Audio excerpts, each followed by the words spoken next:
Good evening, guests, members of Southeast Guiding Coalition, and our community at large.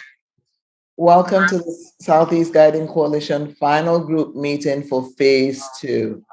I just want everyone to do a silent cheer for themselves. This has been quite the journey as we take a giant leap towards the finish line. And on behalf of the leadership team at PPS, I want to express our gratitude for your commitment and participation to the process of converting Harrison Park K-8 school to a middle school, increasing enrollment at Lane, and relocating Harrison Park K-5 to a different home.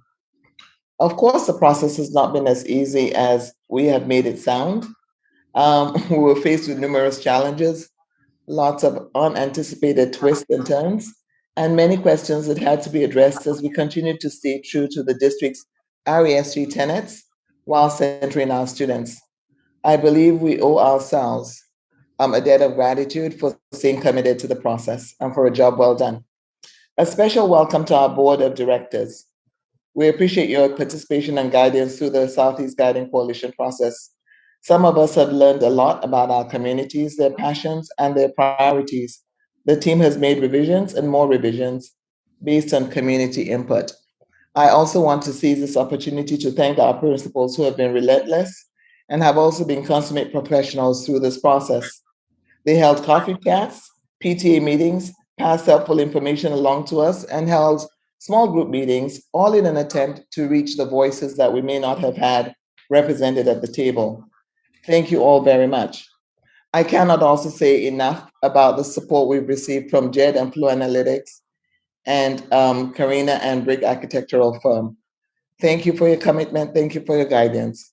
Tonight, we've truly come full circle. Next slide. Next slide, please. We will be covering our Boardwalk session feedback. We'll also listen to all the different forms of engagement that we've participated in through Shanice. We will review our proposal and take votes. We'll look at implementation and conditions for success. And we'll also hear from our guidance, hear some guidance from our writing team on our final recommendations. Then we'll talk about next steps. Again, like I said, this is our final meeting for Southeast Guiding Coalition Phase 2. Before we proceed, I do want to read our land acknowledgement and anti-oppression statement. At PPS, we strive to strengthen our relationships with the Native community and Native nations. A symbol of this commitment is a land acknowledgement. These statements bring visibility to the First Peoples of our collective home. This statement is meant to provide information and context while also encouraging all of us to reflect on our current day relationship with Native people and Native experiences. We acknowledge that we live, work, and play on the traditional land of the Chinook, the Clackamas, the Kalapuya, the Multnomah, Wasco, Clafmet, Tualatin, and Malala peoples. We also know that many other tribes made their homes along the Columbia and Willamette rivers. We honor their history and acknowledge the sacrifices they made. Let us also acknowledge the robust present-day federally recognized tribes of this area, the Grand Ronds, the Siletz, and the Cowlets. In addition, I would like to acknowledge the Chinook Nation, who's been seeking federal recognition for many years. The urban Indian community is made up of tribal diversity that originates from around the country, representing 400 tribes. The urban Indian community has a vivid history made up of people whose journeys have brought them to Portland by ways of forced displacement or seeking more opportunities. Next slide, please. Today, these tribes and communities celebrate their heritage, showing resilience and tenacity that will be greatly admired by their ancestors. Within Portland Public Schools, today we serve students and families representing more than 150 different tribal nations within our education system. It is our obligation to teach accurate information, past and present, about the impact of colonization on our students, all students today, and make visible the multitude of Native families and many diverse ways Native communities and families are living in the present. We encourage every person to reflect on their own history, understand the history of colonization and genocide, and support Indigenous sovereignty priorities and actions. This acknowledgement is one step that we can take to improve our support of Indigenous communities in the area. In addition to acknowledging the land and those who have been here since time began, we must also remember our stolen siblings from Africa whose labor built the vast wealth of this country. These two communities and the atrocities committed against them are intrinsically intertwined due to our existence within a white supremacist world. Everything we have is due to stolen land and stolen labor, and every system and institution that impacts our lives is built upon this legacy. It is our job to speak that truth into spaces so that we can begin to heal. Next slide, please. Ms. Karina? Thank you, Dr. O. Sure. So welcome, everyone. Welcome back. I also want to echo Dr. O's appreciation for the work we've done to date. Just remind us briefly here about the community agreements that we've made to one another. Hopefully we are in a position to start to bring some clarity. You know, we talked about expecting and not accepting non-closure. The hope is that we're getting closer to that. And you will start to see those come to bear. And we know that this is something, again, that brings forth a lot of passion from a lot of members of our community, that you all are advocating for those most impacted. And we appreciate that and want to welcome you to do that as part of our community agreements. Next. Also want to remind folks, just if you're tuning in, that the public will not be able to listen live to any of the breakout rooms. We don't anticipate having a significant amount of that work this evening, but we will be, if any of the river breakout rooms that we've used historically will be recorded, and those will be available for you tomorrow evening. So thank you very much again for being here, and let's go ahead and get started with the main program. Next, Marty.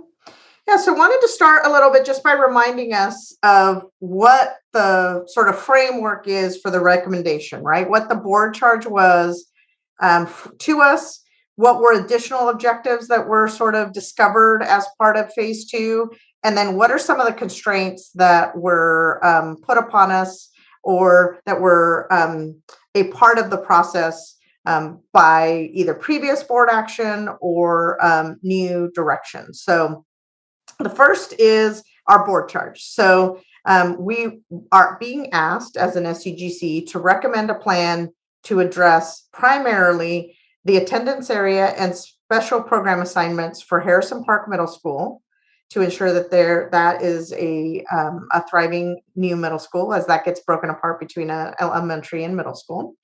To relocate those K-5 students and programs that are currently served at Harrison Park to a new location, and to increase enrollment at Lane Middle School. So those were kind of the three main elements of our charge. There were other elements as part of that charge, things like, you know, ensure that you're listening to the community, ensure that you are foregrounding the voices of those that have been traditionally marginalized, specifically our Black and Native and Brown students, and wanting to kind of carry that work forward. The additional objectives that sort of came as a result of wanting to ensure that those sort of ResJ metrics were central to the work that we were doing were these kind of objectives relative to enrollment. So a middle school enrollment above 500 and trying to keep those as similar as possible, right? To try and kind of achieve that parity across the region. That elementary school enrollment should be above 270. Again, trying to obtain as much parity as we can across the Southeast, and to the greatest extent possible, avoid single strands of neighborhoods or DLI programs in co-located settings, with some notable exceptions of programs that are just getting started, or, for example, the Russian DLI program that also exists in this region.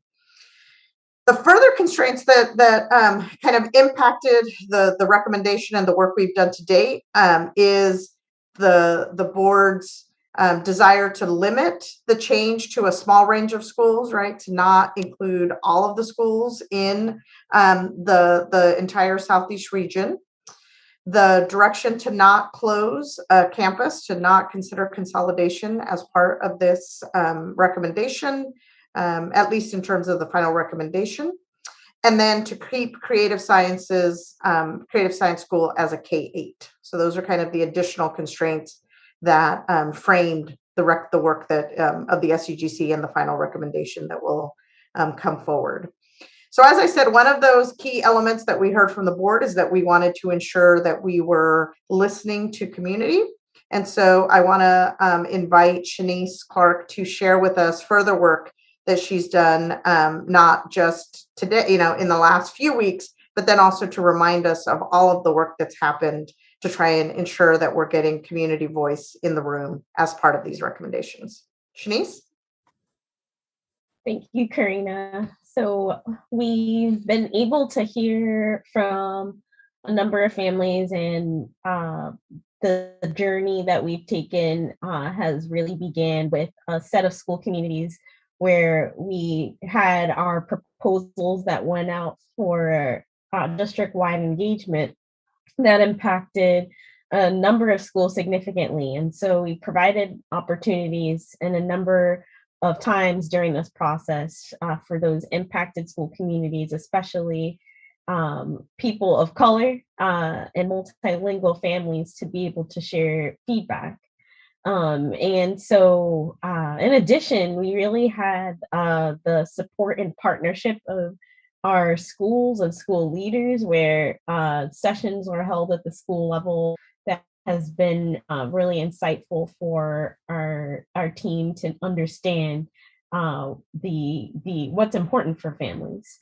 And so another thing to note as well is we really had the opportunity to look at the first set of themes, information that we received, and your support to identify who we were missing.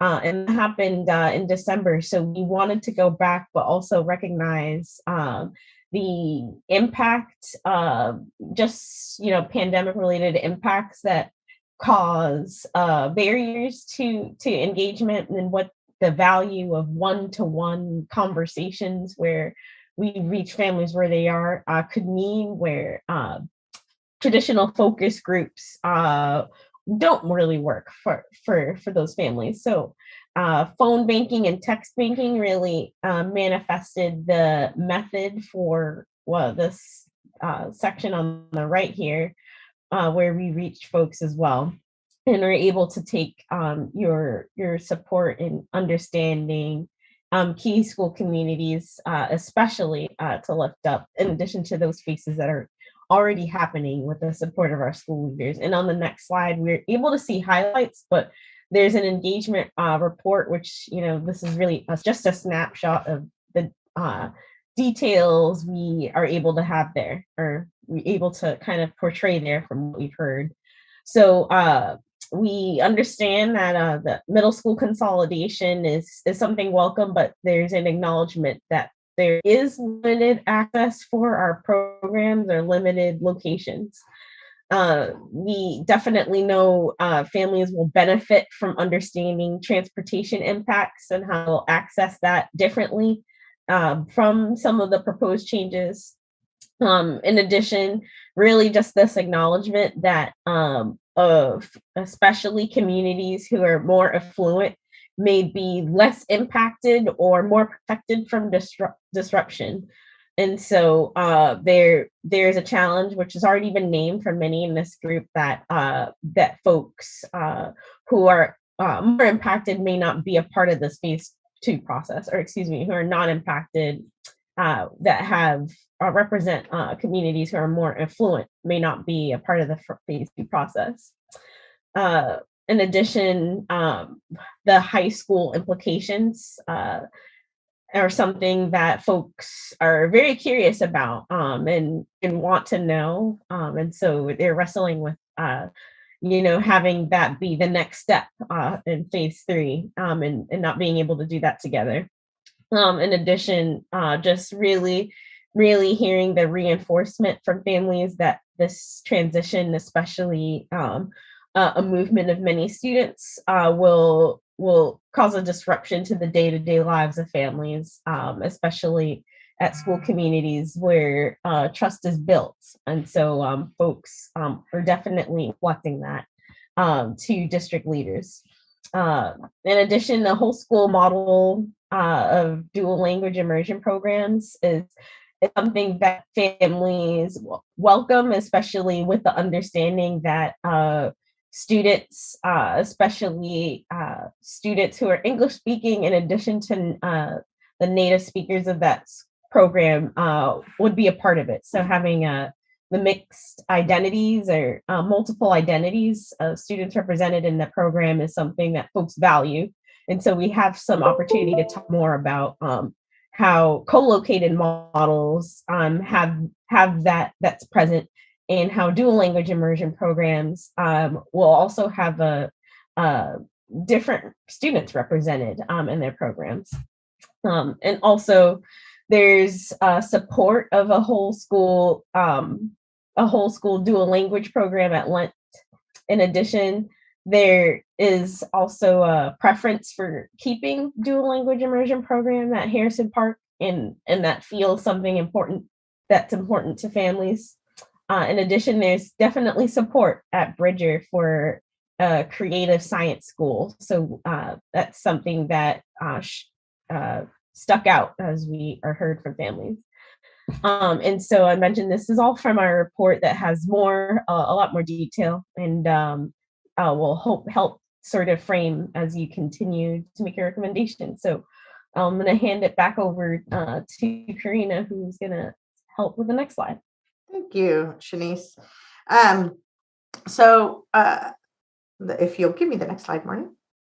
Thank you. So I want to talk a little bit about the decision-making framework that was laid out in the charter, right? The goal was to try and use, and as we've done throughout the course of our meetings, use the FIST to 5 consensus building method. We've done that through a series of polls that really kind of tried to get a feel for where we could reach consensus.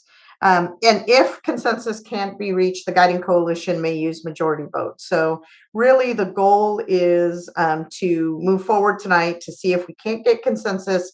We've had conversations about that. We've had some sort of recommendation votes that I'll review here in a moment. And then as we start to do our work tonight, really we're going to ask you, because we are getting to a point where we need to narrow down our recommendation to vote whether or not you're going to be able to support something, right? So we really want you to take part in that process. So what have we heard from you all? Shanice talked about what we've heard from the community. We want to talk about what we've heard from you as SCGC members, both the principal representatives and the parent community members. And so next slide. What you'll see is that we're struggling to get to consensus, right?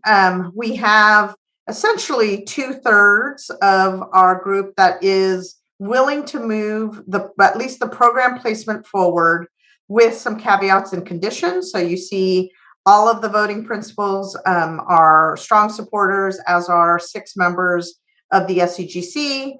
Another 9 members of the SCGC are willing to move this forward, but with some conditions and caveats that we're going to talk about later tonight.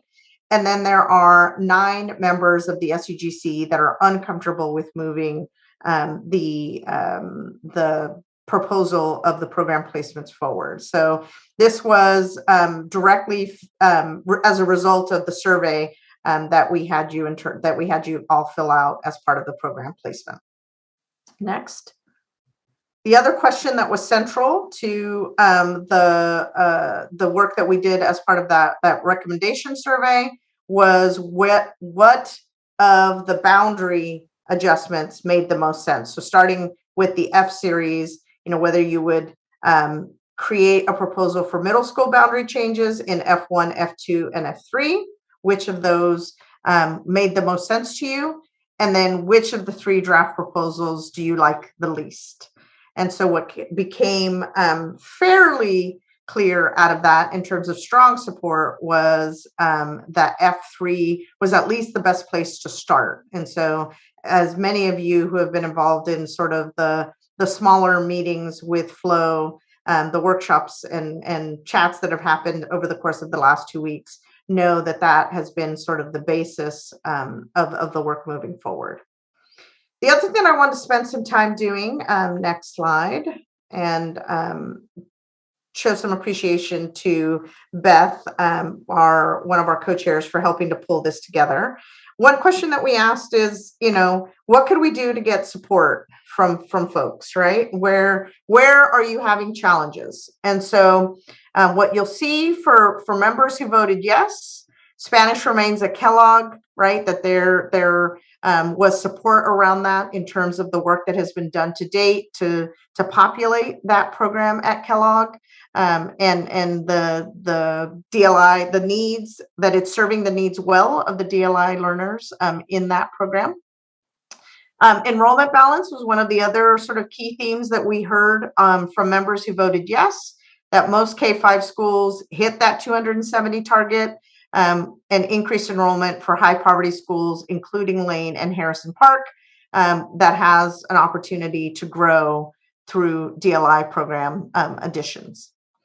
Whole school DLI, the model serves Latinx students at Lent. So we heard that was a theme in the feedback that we heard from you all and the folks that were sort of strong supporters of that program.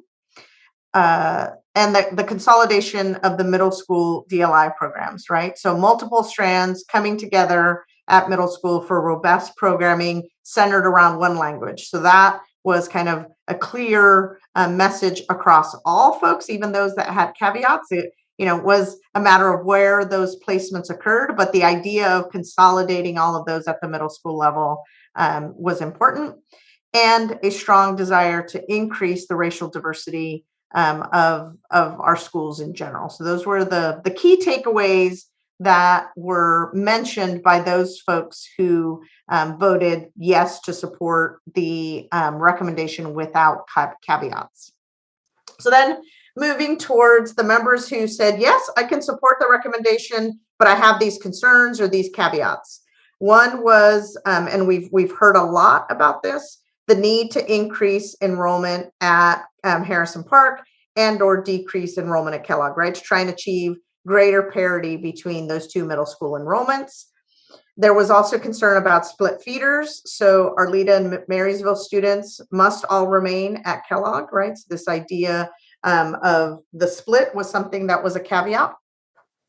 Staffing considerations. This is, I think, something that we've talked about not just as it relates to a particular recommendation, but as a top line recommendation that we've talked about, and you'll hear from the writing team that is responsible for drafting the recommendation as a key component of what we're going to suggest to the board, which is that we want equitable staffing to the greatest extent possible, equitable opportunities, and we want to ensure that as we're making the changes, that any school that loses Title I funding as a result of that still has an opportunity to have funds to offset that.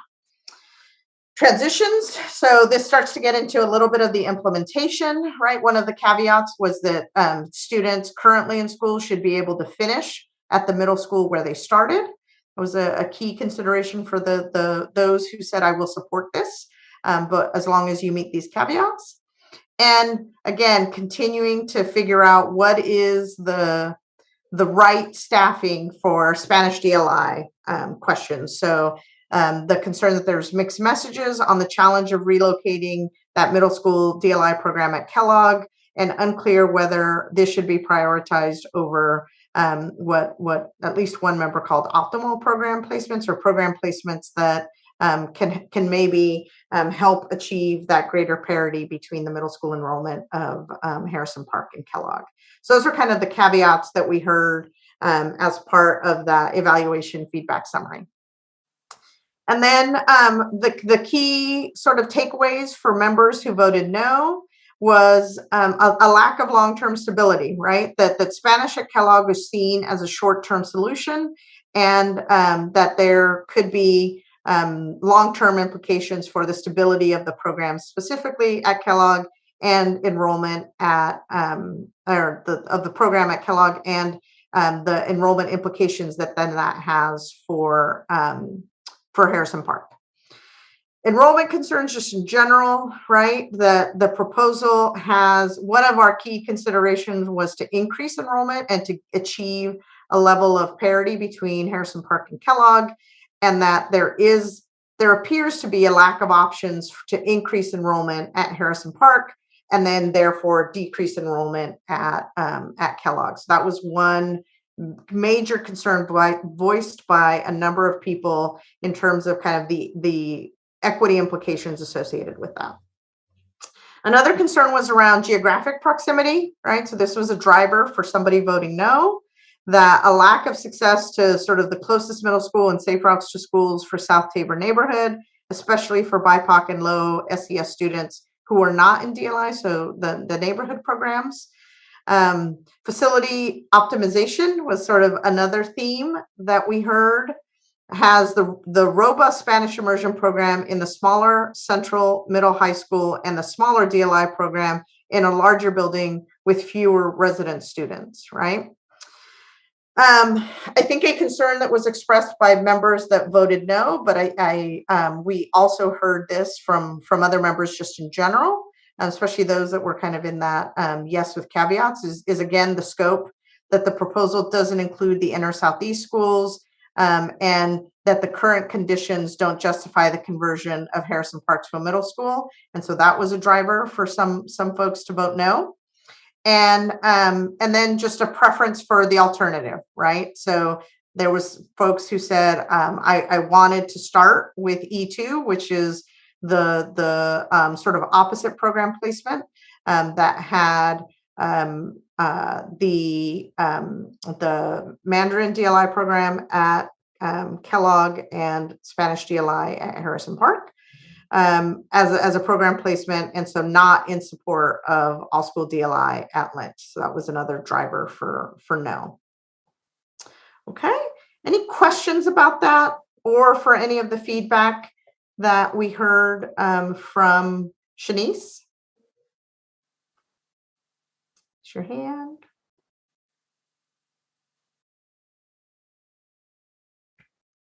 Okay.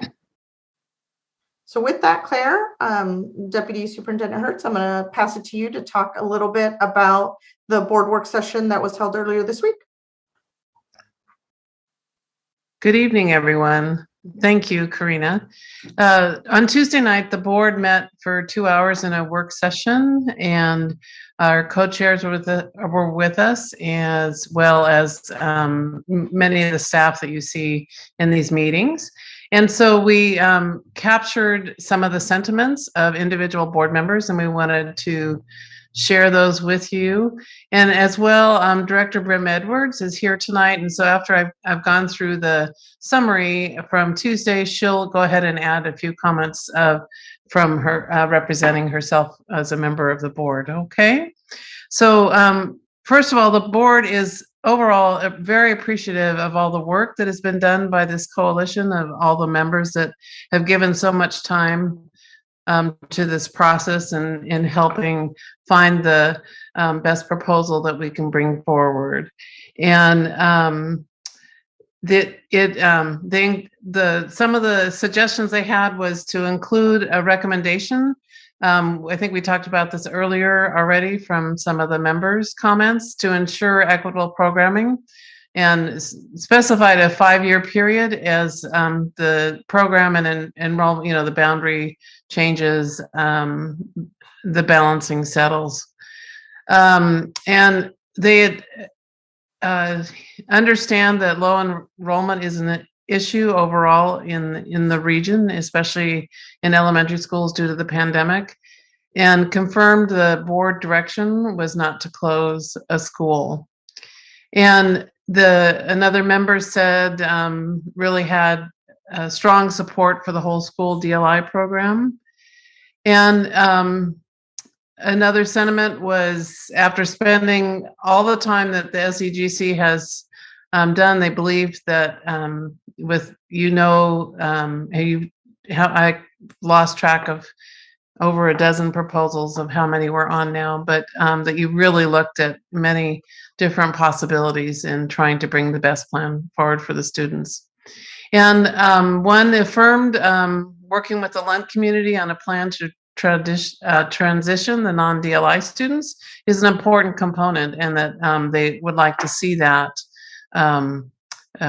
plan to be assured that the community is involved in how we're making that shift.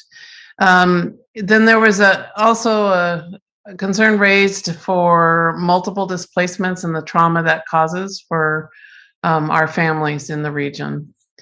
And one suggested a recommendation to plan for transportation needs, especially working with PBOT and our safe routes to school folks at the city, and then our own transportation department for bus routing for students to avoid crossing the high traffic streets. And there was a concern raised for South Tabor moving to Harrison Park due to the walkability and keeping the neighborhood together. And Southeast Guiding Coalition, they stated, has to work where our current schools are located, and even though it's hard to have a neighborhood drive by a school, the proposal is the best plan given the factors we have, and admitted that this is very difficult work. And then there also is the need to update, especially the board, on the Harrison Park facility improvements as it transitions to a middle school. So with that, those are some of the comments that were made on Tuesday, and I want to turn it over to Director Brenda Edwards for her comments.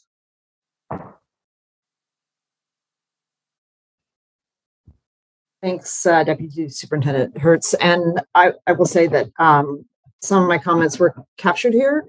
And I should make clear at the beginning, as Claire mentioned, that I'm just speaking as an individual board member. I am speaking, I guess, as a person who's lived in Southeast for more than 50 years. So I, know most of the programs pretty well, and am also know the vast amount of changes that have many of the school communities in Southeast Portland have gone through over the last 3 decades, which are a lot, and they're disproportionate to Southeast compared to the rest of the district. So I wanted to acknowledge that. And I think it also made this, the work of the Southeast Guiding Coalition more challenging, because it's probably the only place in the entire district where there are so many co-located programs, and really that in the rest of the city, the neighborhood school model is the model, and that's not necessarily true in Southeast and outer Southeast. So I just want to acknowledge how complicated it was. I guess some things that I feel like, and I'm going to put it in the category of like even better if. So I want to acknowledge the work that's been done, but that I still feel there's additional work to be done. And I'm going to start with like just how it got framed up to the board, because it was framed up as like a 2/3 supporting this and 1/3 not. And I think there's more nuance to the position that I don't feel was captured necessarily with the board, because there are, as you dig into each of the individual schools, there are nuances, and so it like and I'm not sure that quite was captured. And I know for every school, those school community, those nuances is important. So for me, just some very high level, I think it's great that the proposal was able to find a workable solution for creative science program in concert with a neighborhood school, still keeping a neighborhood community. I'm quite concerned about the Lent neighborhood program. If you look at the the rate of poverty. It's the neighborhood community with the highest rate of poverty in all of Southeast, and they seem to be they seem to be left. Their neighborhood school program is closing, and having had children in an immersion program, I know that it is the right program for lots of kids. And I visited Lent the other day, and I think they've got a great DLI program, but there are going to be kids who move in because of mobility in the neighborhood in second and third grades who, or who it's not the right fit, will not have a neighborhood option to go for and to attend. They'll have to, travel like out of their neighborhood. And I think that is a concern for many of the families. The other piece that I think probably bears more conversation about is at a very high level. The conversation was very much about the middle schools, but with 2,000 students being moved, I'm not sure there's a complete understanding of all the moving pieces that are going to happen through this. So being very clear with the community about those changes and the board before the vote of what all the pieces that are going to be moving is this very high level. Like there wasn't any mention of Creston, switching to a different neighborhood school. If I hadn't raised it, the whole question about Atkinson's neighborhood program going to Harrison Park, kind of through a gerrymandered boundary, I think that bears more conversation before it gets to the board, and I hope that happens. I say that none of the boundary changes really were covered the other night. It was a much bigger picture. And I would hope that staff, and I appreciate that this got mentioned on the slide, but that the improvements that the board put in the funding for improvements at Harrison Park, that conversation gets accelerated because it was designed to be preparing Harrison Park to be a welcoming and an environment in which, robust middle school programming can happen. And the fact that there hasn't been a conversation about, what that looks like. And we want people to be as excited to go to Harrison Park and, in some ways because of the improvements that are happening there. And that just hasn't happened yet. So getting that to accelerate that. And I guess I'll just, my last comment, and again, this is very high level, is I'm concerned that for many families, especially if you don't have the ability to drive your kids all, around, and if your kids go to, or different schools, is we're creating a system in which more kids are going to need to have transportation, and in some ways that limits, after school participation in after school activities.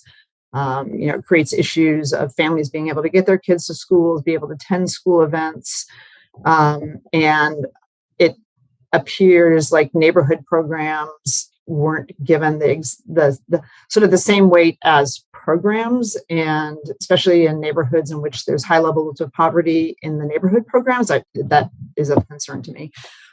So I want to thank everybody for all the work they've done, and I hope this is still considered a work in progress, and we, get after that when something comes to the board, that some of these outstanding issues sort of there's another iteration before it gets to the board. But again, I want to thank everybody. I know it's super hard work because of the complexities of the school communities we have in Southeast.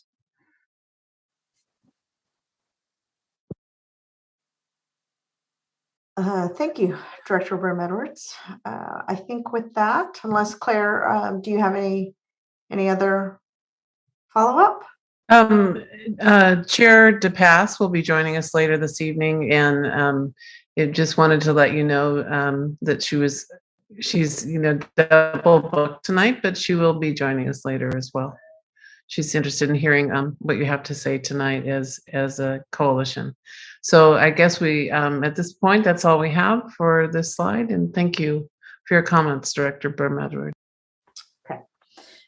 So next on the agenda is our CoChair Corner, which is also a writing team update. So I'm going to leave this to Beth and Adrielle. Hi. My understanding was that we were ceding this time to the writing team. So I'll send it over to those guys.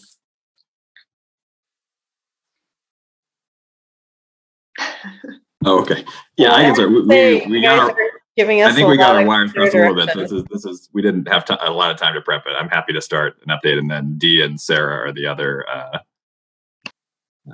and Adriel as well are working on this. I mean, so the update here is obviously we don't have a final proposal yet. So like, I think we see our job as giving the clearest voice we can to what the coalition actually decides on. And I know we're still having conversations about exactly what that will be, even though we have some direction from the feedback that we got from everyone. So really, as far as we've gotten, and we can either share the link, maybe after this meeting, but like we're working in a Google Doc that's essentially just a framework of the recommendation. And what we're going to try to do, especially after we have further discussion tonight, is be able to lay out, like, Flo can add the details of whatever proposal we end up agreeing to, but we want to try to add context around how it is that we came to consensus on the various elements, so that both the board and the public can sort of follow our logic and how we arrived at sort of the key pillars of the recommendation.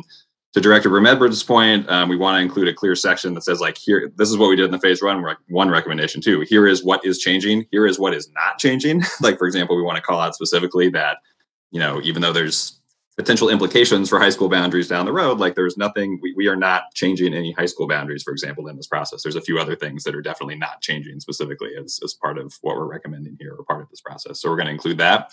And then we'll include sections on some of the challenges that we haven't necessarily been able to resolve. So I think the slide that Karina walked us through covers a lot of what we were planning to include there, and hopefully we'll have some time to discuss that and get feedback on what should be included in that section.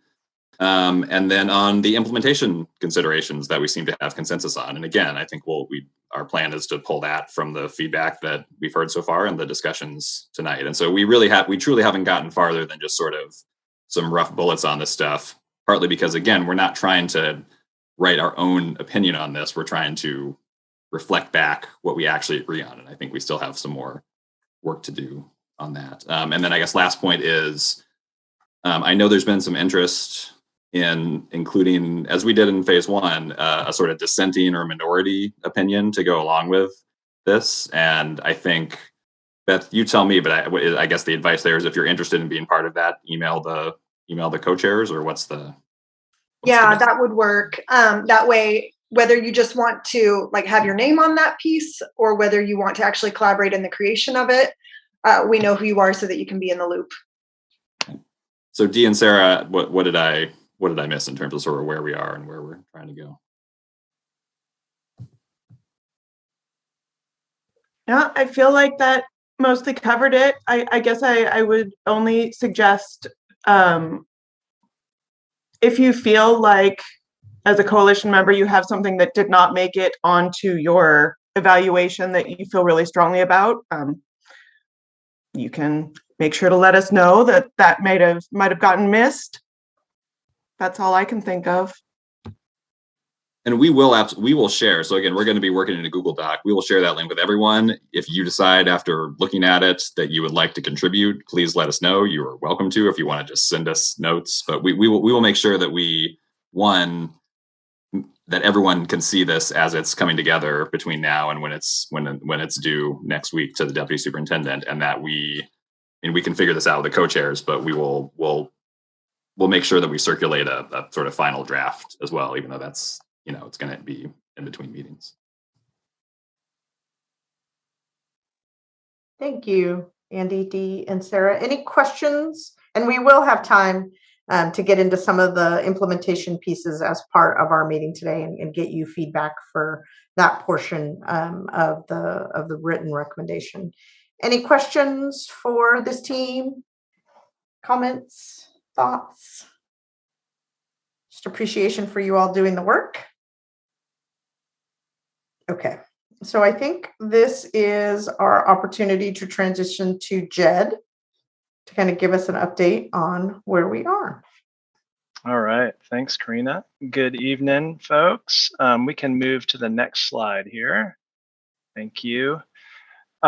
So as you saw earlier, the results of the evaluation of the F-Series proposals, they showed that the Guiding Coalition preferred F3 over the other boundary options.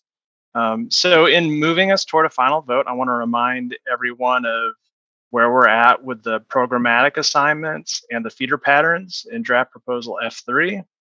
And you see our friendly feeder graphic here. This configuration, like most that we've looked at, is driven by preserving Harrison Park's K5 neighborhood program and then moving it to the Clark building. And so that kind of sets in motion some other significant changes to program locations and feeder patterns. And that starts with the Creative Science K8 school moving to the Bridger building and merging with the existing neighborhood program.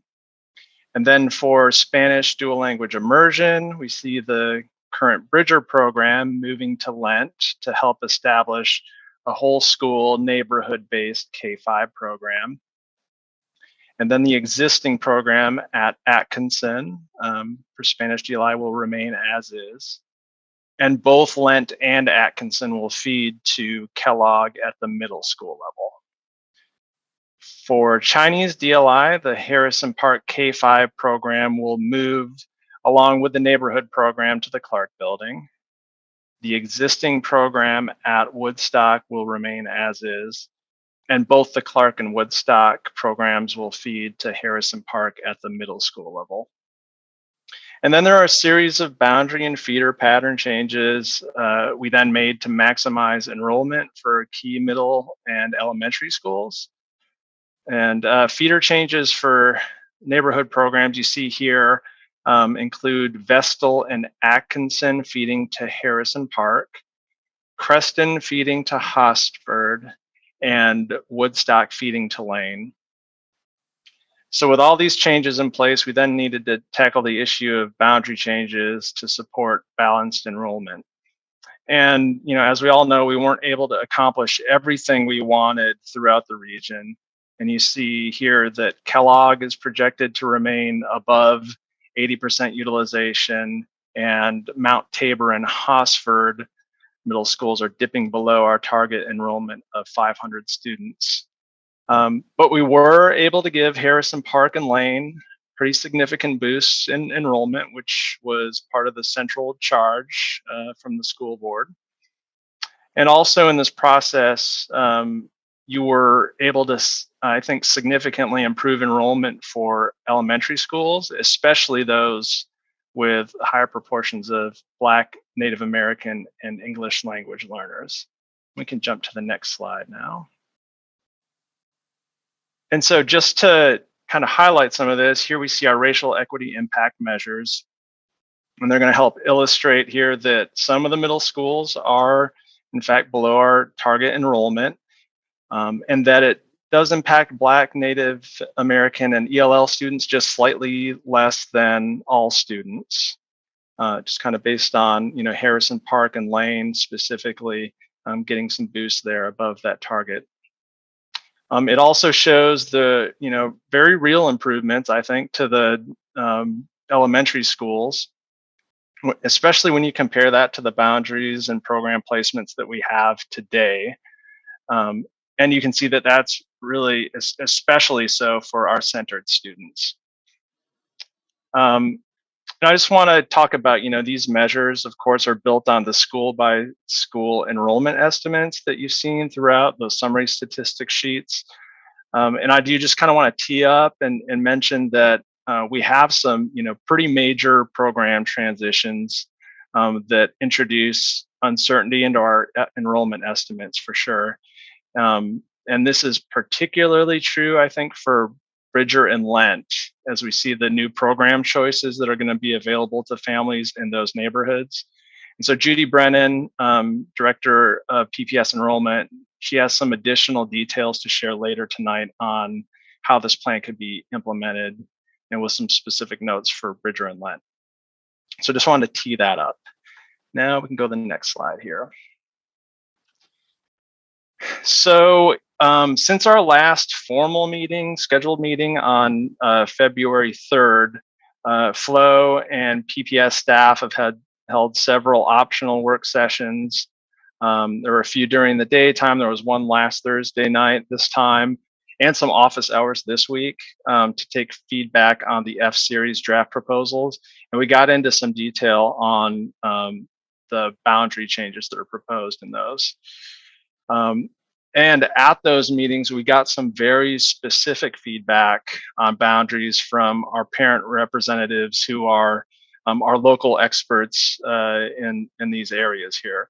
And so I'm going to share this feedback in the form of some proposed amendments that can be included in the Guiding Coalition's final recommendation. And just want to be clear that these proposed amendments, there's a series that I'm going to walk through. They would be a package deal that you're going to be asked to weigh in on a little bit later in the meeting here. And so just to highlight what we heard, first amendment had to do with an area proposed to move from Lewis to Woodstock, just a couple of blocks south of Woodstock Boulevard, going down to Carlton, bounded by 41st and 52nd Avenues. The proposed amendment here is to revert that back to Lewis. And it is a very small number of students. It was initially intended to help bolster Woodstock's neighborhood program. I think the feedback that we heard was that, that small number of students wasn't worth that disruption. The next set of amendments have to do with the Arleta and Marysville boundaries. And there were multiple adjustments to those, starting with the F-Series baseline, to really kind of put together a north-south attendance area orientation for those schools. It's a little bit more similar to their current boundaries. And there's now 72nd Avenue serves as sort of the primary divider between the two schools. And then in today's office hours, we heard some concerns about how that extends north of Powell near Kellogg Middle School. And I'll show you an area that we talked about there that would be considered as part of the proposed amendments. So next slide, please. Okay, so here's just a map of the first amendment area that I mentioned. The area formerly proposed to move from Lewis to Woodstock, being retained within the Lewis attendance area you see there on the right. And also that area would stay assigned to Selwood Middle School. Next slide. So a couple of side-by-sides here for the original F3 map for Arleta and Marysville. The big change here has to do with, in the far left map, an area proposed to move from Marysville to Arleta that is constituted by the southern portion of Marysville right now, that's south of Foster Road. And you can see that in the two maps on the left side there. That area was helping to offset proposed changes out of the Arleta attendance area to help with enrollment balancing at Creston and Woodstock, Woodmere, and just some balancing back to Marysville. And then you see for Marysville in the original F3, it picked up the area north of Powell that includes Kellogg. So that's from 82nd Avenue over to 67th, and that northern boundary there is Woodward Avenue. And so on the right, the series of two maps you see is the proposed amendment to those. Essentially splitting that area north of Powell between Arleta and Marysville. Again, kind of creating that north-south orientation there. That allows the area south of Marysville, south of Foster, that's currently in Marysville, to be retained at Marysville. And also the enrollment projection for this amendment does exceed 270 enrollment for both schools here. And just also want to mention that this was, coming out of, the comments that we heard during last week's round of optional meetings from our local representatives for these schools. Next slide. So the third amendment here, this was one that just cropped up yesterday, actually, and it was in an office hour meeting that actually had representatives from both Creston and Arleta. And the small area that was identified here is kind of at the crossroads of Holgate and Foster. And it was just pointed out that it, just based on road crossings and just neighborhood structure in this area, that it would make more sense to assign this area to Creston rather than Arleta. And we heard agreement from that from our local experts, our parent representatives for those schools. There's a very small number of students in there, only I believe 3 elementary students in that area. And so not moving the needle in a significant way for the enrollment estimates. Next slide, please. And then finally, this came up in today's office hours, which has to do with the split between Arleta and Marysville north of Powell. And what we heard was, this area of South Tabor neighborhood would prefer not to be split amongst 3 different schools here. And so what could be incorporated here as part of this, and again, this is really kind of late breaking, but knowing that we expect to have some opt-outs of the whole school Spanish DLI program at Lent, opting into Marysville, we would expect to see more students than included in our enrollment estimates for Marysville. So if this area were to be assigned to one of the 2 schools, Arleta or Marysville, from an enrollment estimate standpoint in the long term, it would probably make most sense to be assigned over to Arleta. And so that's what we could do to make a situation in this area between Division and Powell such that there are not a split between 3 schools here. And so with that, I think we've got some time to just answer some questions about these proposed amendments. Like I said, these have all been evolving over the last few days here, so folks haven't had an opportunity, especially for these last 2, to have conversation about that. So we want to make room for that now. Yeah, I think, as you stated, Jed, these are all amendments that came from office hours, sort of where neighborhood representatives most familiar with those areas were really getting into the details, and so wanted to get any questions answered. I'm looking at a couple of questions in the chat, Jed, so I'm just going to pose them to you. One that is admittedly a provocative question is, why can't we just keep South Tabor together, even if it means keeping Kellogg out of its attendance area? The practical effect on the neighborhood is almost the same regardless. i.e. if we support this plan, we're already okay with most of the neighborhood not feeding into its neighborhood middle school. So why not just make the geography more logical? Yeah, so I do want to point out the student counts in these areas too, which might be a little bit lost on the graphic. But the area labeled BR-AR01, there are currently 11 K-5 students in that block. And the area labeled BR-MV01, there are 12 students. So in that entire block, we've got 23 K-5 students.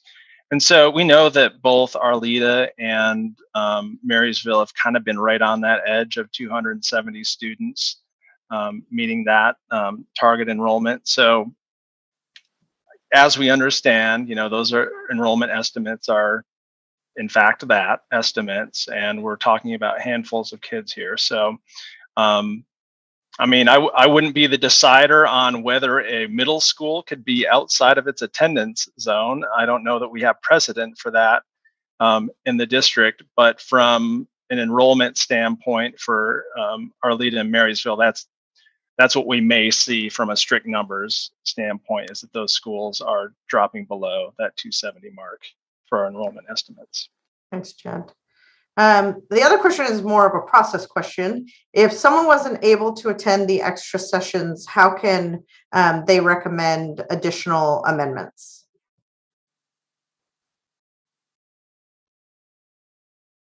Yeah, so, this was not something that I think we had a process in place for. We were talking with, you mentioned the kind of the local experts that weighed in on these specific pieces here. From a process standpoint, we've got tonight, right? And I'm not sure how we'd be taking that going forward ahead of a vote here. So I'd have to defer to district staff as to how we'd address that if we had time. Okay. Judy, do you want to take that on? Yeah, I mean, it sounds like Beth Kavanaugh is stating similar to you, Jed, that we'd like to hear any recommendations tonight if we can. Yeah, I would say I'm sorry that we've missed you if we've missed any ideas over these last 2 working weeks, or people could write in or could attend and share. This is the last best time. And the extra sessions, Beth, were not specifically designed to add amendments, but we've just been trying to listen and respond as best we could for as long as we could.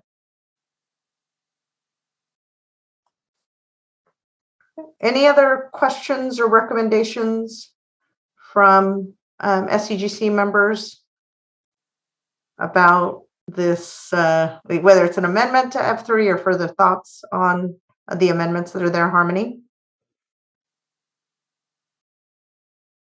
Oop, you're on mute. Indeed. No worries. Mute in 2 places. I just want to speak to this last, because I'm the one who brought it up in the work session today. Especially knowing those numbers that we're talking about, 25 kids maybe. I think splitting those, it's not just the split between splitting South Tabor neighborhood as is into 3 different schools would be if we did the vertical alignment, but it's also the Bridger neighborhood, right? As is, they're being split because of creative science and the Atkinson pickup and this extra section south of Woodward, that we be a little more conscientious about the community that we're talking about, and not just, we can draw lines, that we don't want to. We want to try and maintain some community continuity, and that these are kids looking across the street. And the reality is there are not that many places to cross Powell. And what we probably see is kids crossing Powell together in the morning and then going to different schools.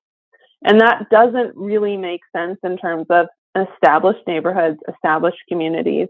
And so I just, it's multifold. And in lieu of all of South Tabor going to a single school, which is, I think a preference in general, but knowing we need to try and get these schools as close as possible to robust numbers, which I'm going to argue 270 is barely there. I think it's at a minimum we keep those that section south of Woodward between Powell and Woodward together to a single school instead of splitting it. Instead of splitting the neighborhood into 3 schools, but also instead of splitting the Bridger community into 4 schools, we only split them into 3. Okay. So Jed, thank you, Harmony. And it looks like we're getting support in the chat from Sandra and Beth and Andy. So is there a proposal that addresses what Harmony was talking about, Jed, that you can imagine as an Amendment 5 or a revision to Amendment 4 for that matter? Yeah, just to articulate that more clearly, the areas BR AR01 and BRMV01 would both be assigned to Arleta.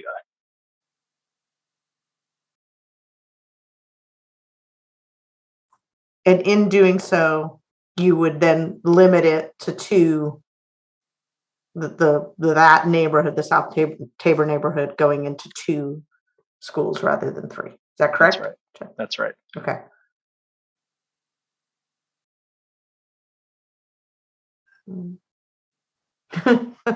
I wish we could. And there is so it sounds like there's a similar Foster Powell neighborhood that has that condition. So a push to think differently about this. So I appreciate that. Anything else from anybody else in terms of kind of these amendments? Because one of the things that we're going to ask you all to do in our next step is kind of, we want to hear whether or not we can get consensus around the amendments as amended tonight. So to the draft proposal F, right, F3. So we want to be able to hear any of those comments, recommendations, ideas that we want to include in this amendment to F3. So that way, when we're able to bring this to vote, we're able to try and capture as much of that as possible. Jed, can I ask a clarifying question? Sure, Andy. So did I hear correctly that we do think that the enrollment in that area between Powell and Woodward is significant enough to affect the elementary school targets, like with Arleta and Marysville? Yeah, it's about 23 students, and you see there it's like a almost 50-50 split between those 2 areas there. So you'd be adding about 12 students based on current year numbers to Arleta, and then pulling 12 away from Marysville. I did mention the caveat that just with kind of what we know is happening with whole school DLI at Lent, the opt-out for a neighborhood option would be to Marysville, and that's not something that is included in the enrollment estimates. How many folks might make that choice? So we assume it will be a non-zero number, but we don't know how many exactly. So there could be some additional help there for Marysville if we were to short it by those 12 or so students. Yeah. I mean, I'm just trying to play out the cost benefit here, right? Because I mean that if we're concerned about the enrollment targets at elementary school, that's potentially a kind of functional reason to do this. I assume our default would be we'd prefer the neighborhood South Tabor to just everything between Division and Powell to go to the same place, even if that created some geographic weirdness. And so I'm just trying to see if there's a reason beyond the map to carve it up this way, because really for this is all the current Bridger zone. So really you've got the current Bridger zone divided 3 ways: some at Bridger, some at Atkinson, some at Arleta. I mean, it's just anyway, thanks. Yeah, both. If you're talking about that area north being completely assigned up to Atkinson, and therefore Harrison Park, yes, you've got that weirdness of students living right by Kellogg being assigned, but there already are. So I hear that. And then just from the enrollment estimate standpoint, I mean, as I've said, these are forecasts, right? They certainly have some error in them, right? Some uncertainty. So that could be within the error bars for the number of students that we would expect within this area when we're talking like 20 students, 10 students, that kind of thing. So that's my neighborhood. This is Josh.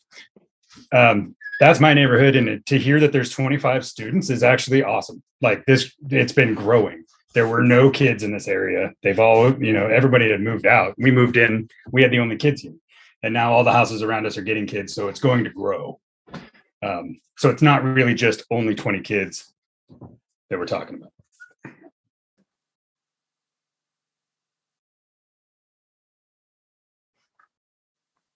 Yeah, another comment, Micah, in the chat, right, for Arleta and Marysville, right, because I think I was looking at the numbers that that Beth was putting in there. We're hovering at 270. I think if we do this amendment and you move those 22, you get Arleta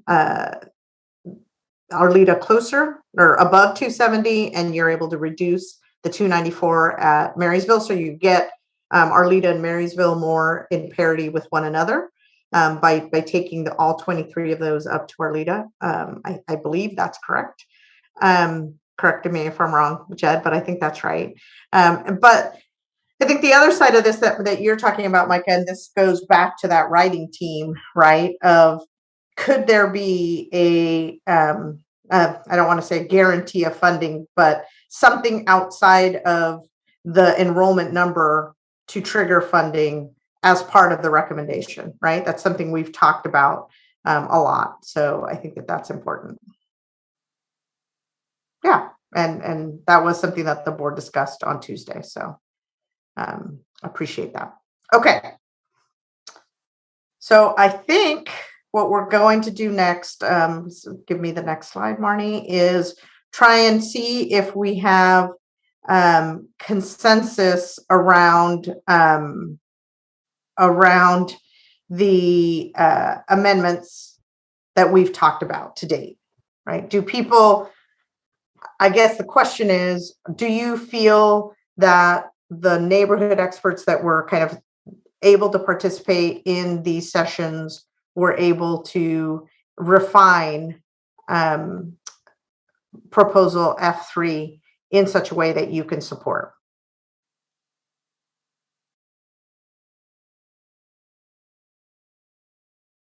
Right, so that's the goal. So with that, I want to hear from you all. Can we achieve consensus around these amendments? What questions, what concerns do you have? And I don't disagree that we probably should have spent 2 or 3 meetings looking at the boundaries specifically.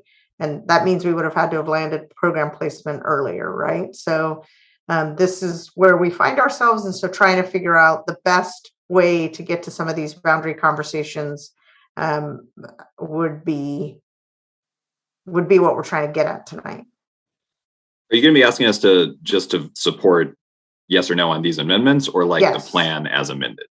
Right now, we're saying this vote would be yes or no on the amendments. Okay, just the amendments themselves. Got it. Yeah. Thank you. Yeah. Okay. Anybody have questions about that before we bring that? I do. Yeah. What's the effect of our vote right now? Is this like our final vote on these amendments? They're not going to be discussed anymore tonight? I'm going to defer to Judy, but I believe the answer to that is that we'd like to move beyond these amendments. And then if there are anything further would have to be sort of done by the writing team as those pieces are coming together. Is that right, Judy? Yes, I think that this is the time to we need to have a final you all to weigh in on a final package. So we're trying to see if these amendments are part of the final package.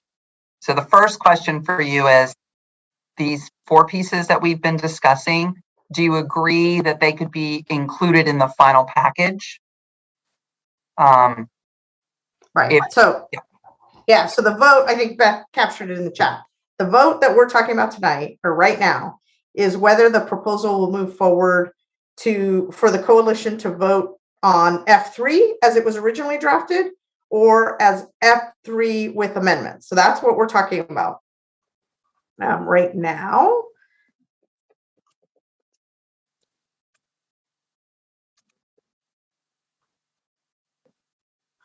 And there is a request. I don't know, Brett, or anyone from the Creston community, if you can provide input on their part of the boundary before that vote is made. So I don't know, Beth, if you'd be willing to, Brett, if you'd be willing to talk about whether or not that the Creston, which I believe was that little triangle, is something that your community would support. Karina, there's also a question here from Director Brim Edwards, wanting to know if all school community reps knew that they had an opportunity to offer amendments for consideration tonight. That is a question for that I don't know the answer to that. So that's a question for you, Dr. O, or for Judy. So we shared on Monday that there was an idea for an amendment and that we would have opportunities to discuss those things. We didn't explicitly say if you can't make one of the office hours, message us or send us ideas, send us questions, but we did share at least part of these amendments because they came out of the writing and the discussions last week. So that's how we tried to make people aware of it. And we were just trying to be open and responsive. We certainly don't have to. Like, we could just not have any amendments and go back to F3. But that does leave some things that I think local people believe could be improved. And that's why we were wondering if you felt like you would consider that. I just want to clarify one thing, because I don't think you meant to say this, Judy, but you mentioned the writing. We are definitely not proposing or considering amendments on the writing team. That is not our job. Thank you, Andy. Last week, 30 people wrote in a significant amount of ideas and feedback and input. We summarized that over the weekend and sent it back to you on Monday, and included, staff, including 2 pieces of small boundary changes. Tonight, Jed called those 1 and 2. One was between Lewis and Woodstock, and the other was creating a vertical line instead of sort of a counterclockwise set of boundary changes between Marysville and Arleta.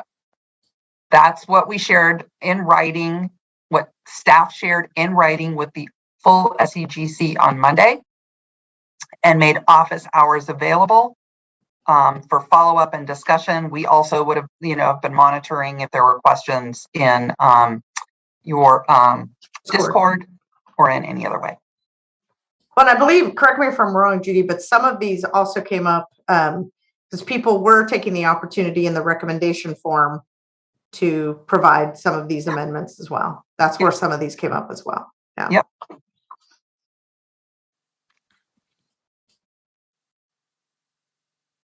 Okay. So these are amendments that staff created in response to the feedback. Yes, and then these last 2 pieces were discussion, like there was SEGC members asking Flo, could we do this? Here's why I think it would work, and had some brief discussion, and Flo is bringing them to you tonight as well. For full disclosure, this is what was discussed, and to see if they're worth consideration of the whole.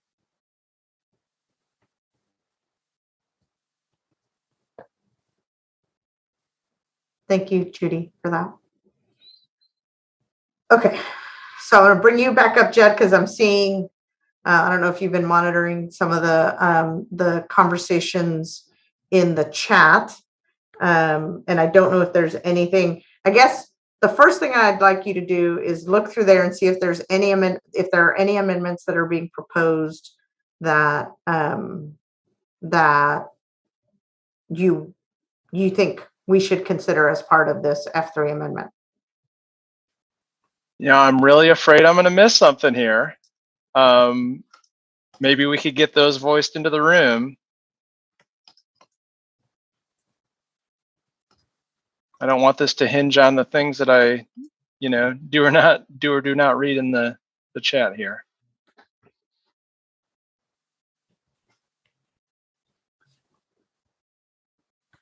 I mean, are there people that have specific changes in mind that want? I'd love to just hear someone offer an amendment. Like, it doesn't be formal, but Yeah. Alyssa has her hand up. Alyssa, I want to hear from you. I don't have any grand ideas, so that's not why my hand is up. I have all the same concerns that have been voiced already. And additionally, I can't support the boundary changes for the Woodstock neighborhood without having a deeper dive into if that sets us up to have a single strand neighborhood with DLI, because it does show the projection is a lot fewer children in the neighborhood program than the Mandarin. But so I'm not trying to divert the conversation to that. I just don't want to leave this topic without also hearing more about that too, please. Okay, Jed, is there any light you can shed on that? Yeah, just asking my team behind the scenes here if we can get the exact numbers for that area south of Woodstock. It's a small number. There are 12 students in that change area currently. So somewhere in that neighborhood, somewhere in that, yeah, go ahead. I can just lean in, Jed, here too, because this is something that came up in our River Room a number of times that Micah brought up, that it's a small area, that we had a larger area in some of the earlier proposals, and then we cut it down to just like 2 streets, and then just changed it to, just stay in Lewis. So there was a considerable conversation. I'm not sure if Micah is here in my participant list, but in our River Room, we touched on this a number of times. And so I think there's 12 students currently in that neighborhood, and we discussed it multiple times that it just didn't seem like the disruption would be worth it. It also then maintains those students at Selwood Middle School.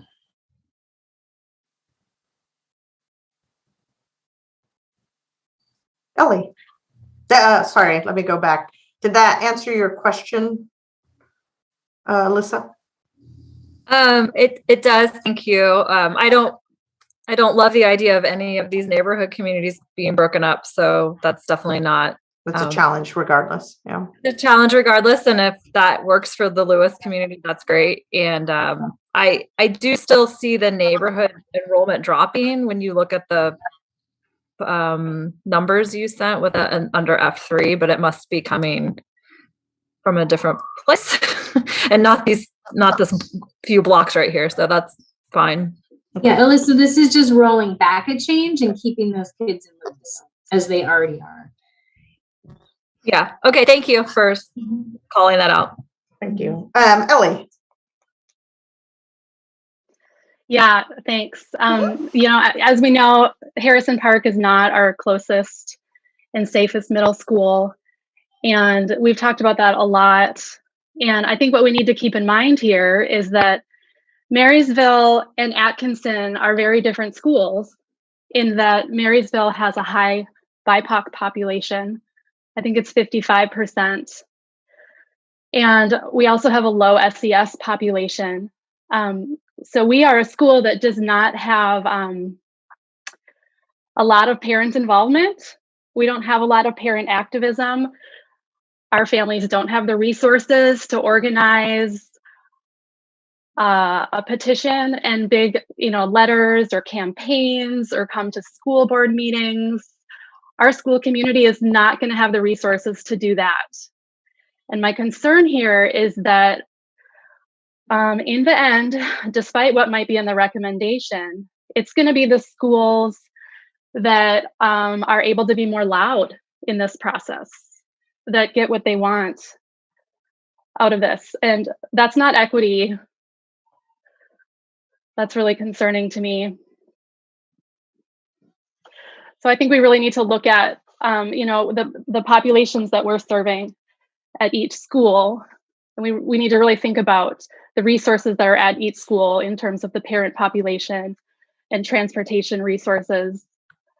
And, if you look at the map, it does look really funny for Atkinson to be going to Harrison Park. It looks funny. But the distance between Atkinson and Harrison Park and Marysville and Harrison Park is exactly the same. In fact, for Marysville, it's slightly further.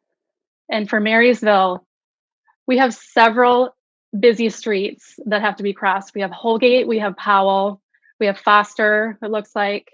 We have 82nd, we have Division. Did I miss any? I don't know, there's a lot. Nobody's gonna be walking or biking to middle school. And it's a rough commute. And we're not going to be out there screaming and yelling about it. We're just not going to be. It's not the school that Marysville historically is. Yeah, thank you, Ellie.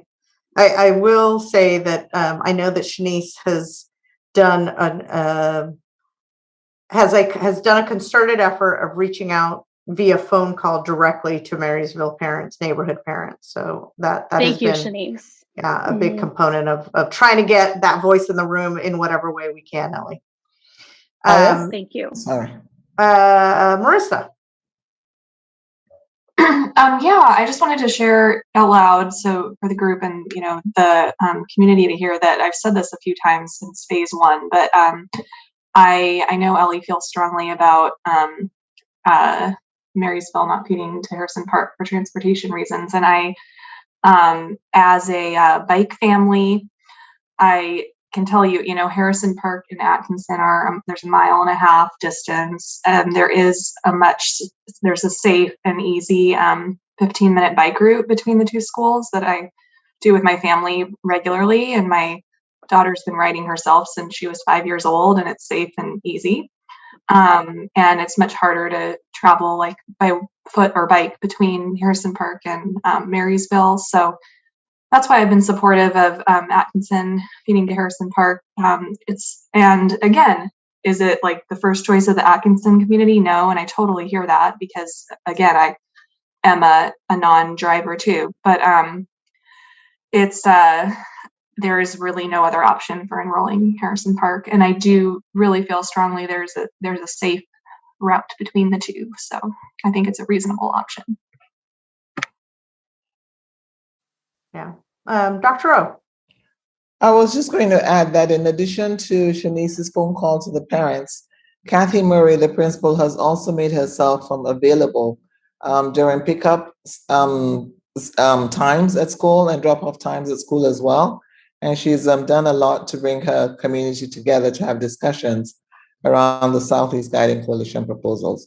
So we've done above and beyond to reach the Marysville community. Thank you, Dr. O.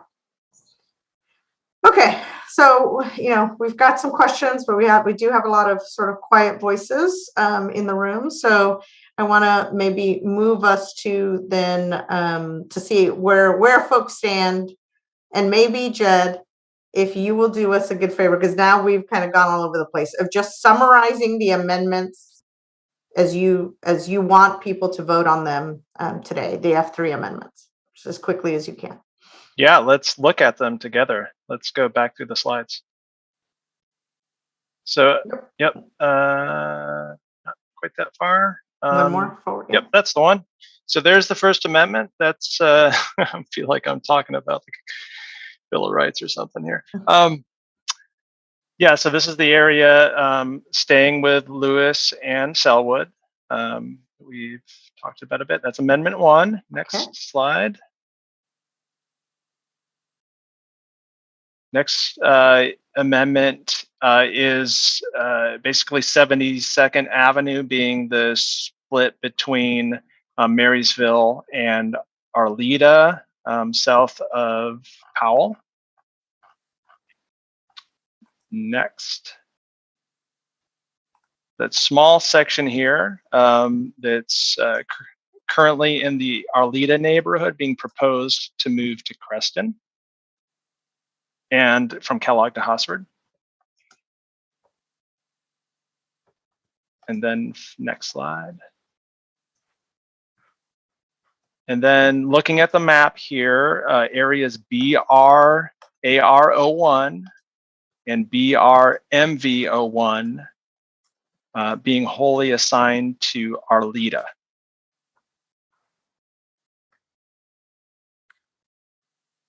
And I just want to point out that Amendment 4 is actually a change to what you saw in Amendment 2.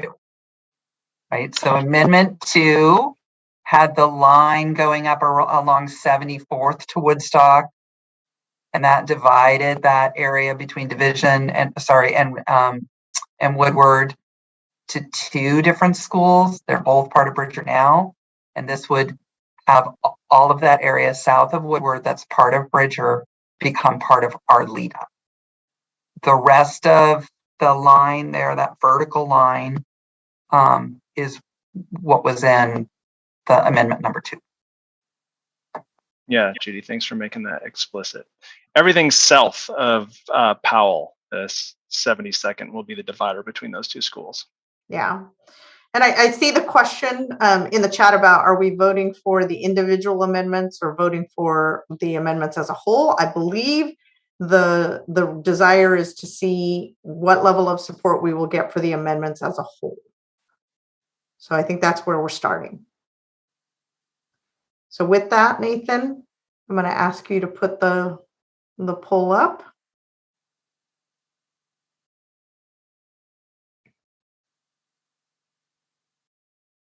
And again, just a reminder, we're asking for SCGC members and the principal representatives only to vote tonight.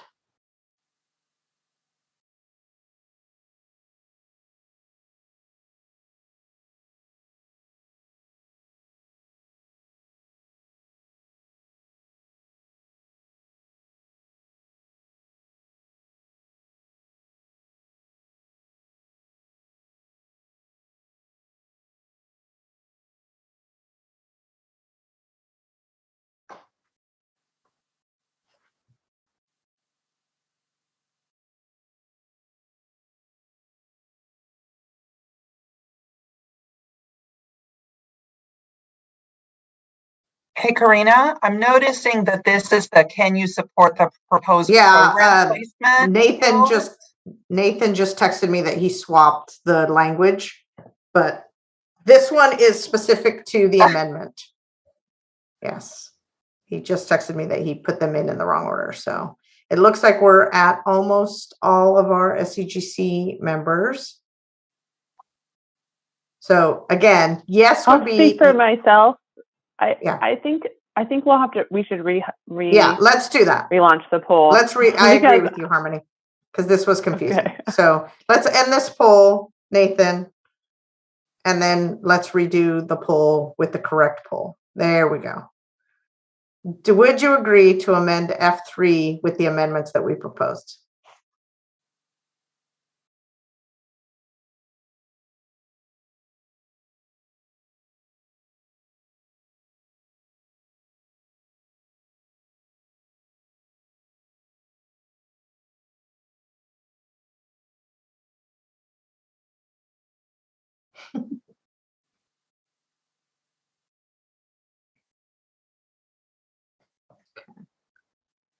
Believe we are nearing our total number that we're trying to get to here.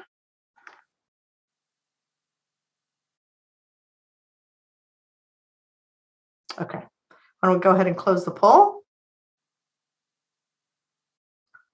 All right, looks like we have, in this case, pretty strong consensus around accepting the amendments, understanding that there is that there are still concerns about that we can kind of move forward to the writing team if there are any other pieces that we haven't gotten there yet. Okay, thank you. Okay, so now the question before us was the one that you saw kind of coming. You got a preview of it just a minute ago, and we understand that once we got this F3 amendment, what we want you to tell us now is, can you support the proposed program placements, which is Spanish DLI to Kellogg, Mandarin DLI to Harrison Park, and the F3 amendments that we talked about, right? That you just voted to support. So that is what I think is, at least at this point, what would be the basis of the recommendation being made and crafted by the SCGC. So we just want to get a pulse on whether or not you can support that proposed program placement or boundary recommendation.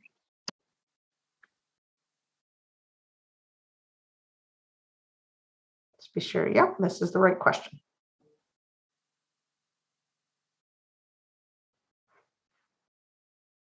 So again, we're trying to get to just a yes or no vote here. Can you support this? This is our opportunity, our sort of final opportunity to get to.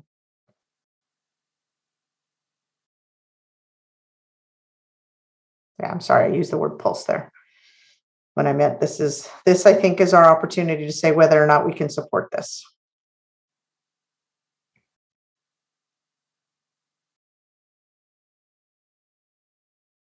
Maybe just for a couple more members.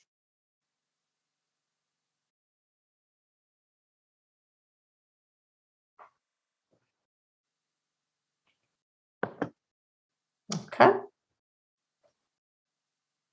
So we have a very narrow majority at 52 and at 52 yes, 48% no. Okay.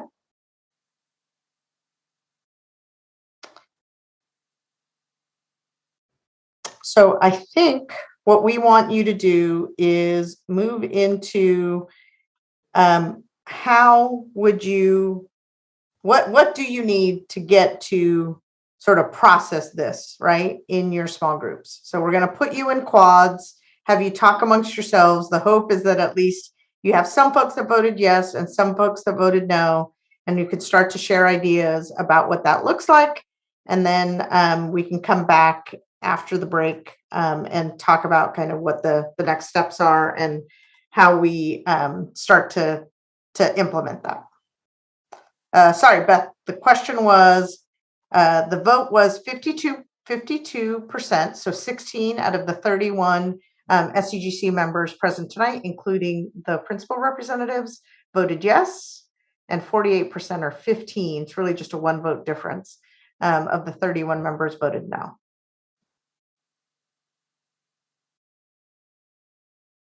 Okay.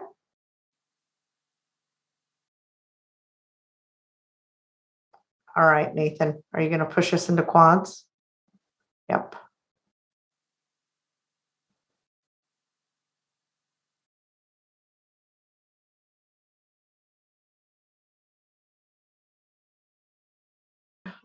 For indulging us and giving us some of your time in your small groups. What we want to do now is just hear from you. What were some of the sort of takeaways?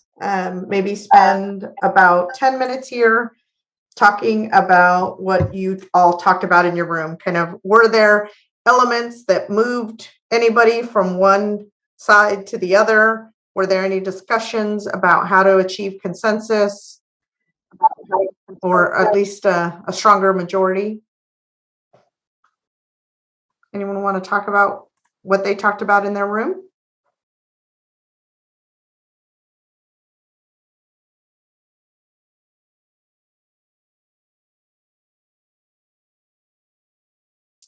I mean, Go ahead, Sandra. I guess I'll go. I'm not sure we understood the assignment, and I think we chose to use that time to hold some space together for some of our misgivings throughout this process and some of our wishes or mourning over things that we wish could be different. I think there was an acknowledgement that we're are kind of at a point in the process here that we wish we weren't.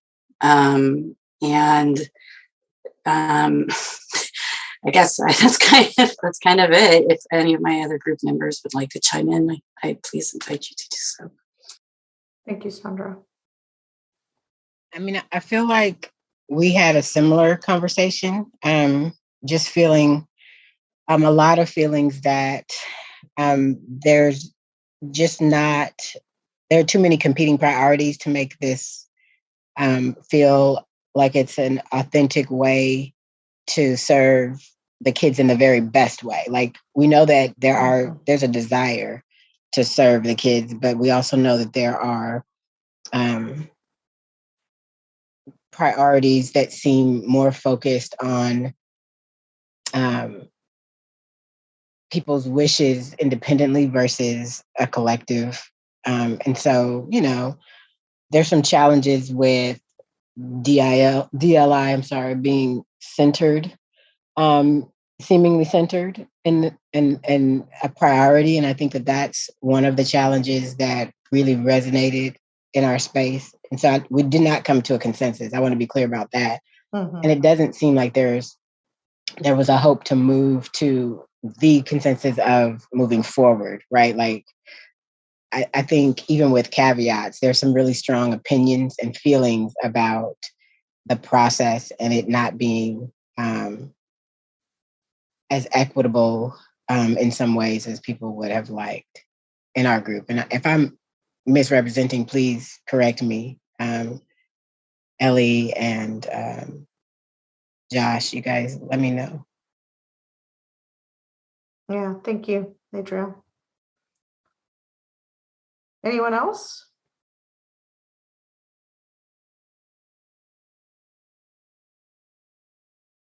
Harmony.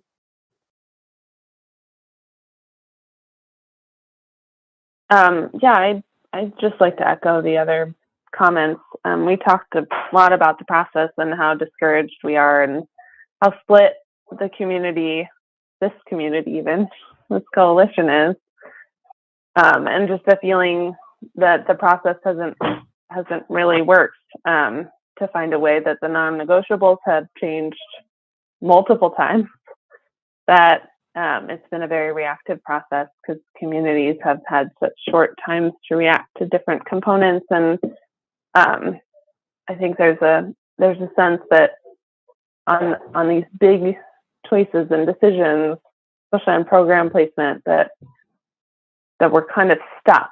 And we just saw in the 50-50 poll, right, that there's a stuck there, and that part of me and part of us, I think there's some of us that just want to like hand it over to the board district and let them have that say, because we're at a place where we don't feel like the process has been authentic enough to say that we could come to consensus in the next hour. Right. Thank you, Harmony. Anyone else?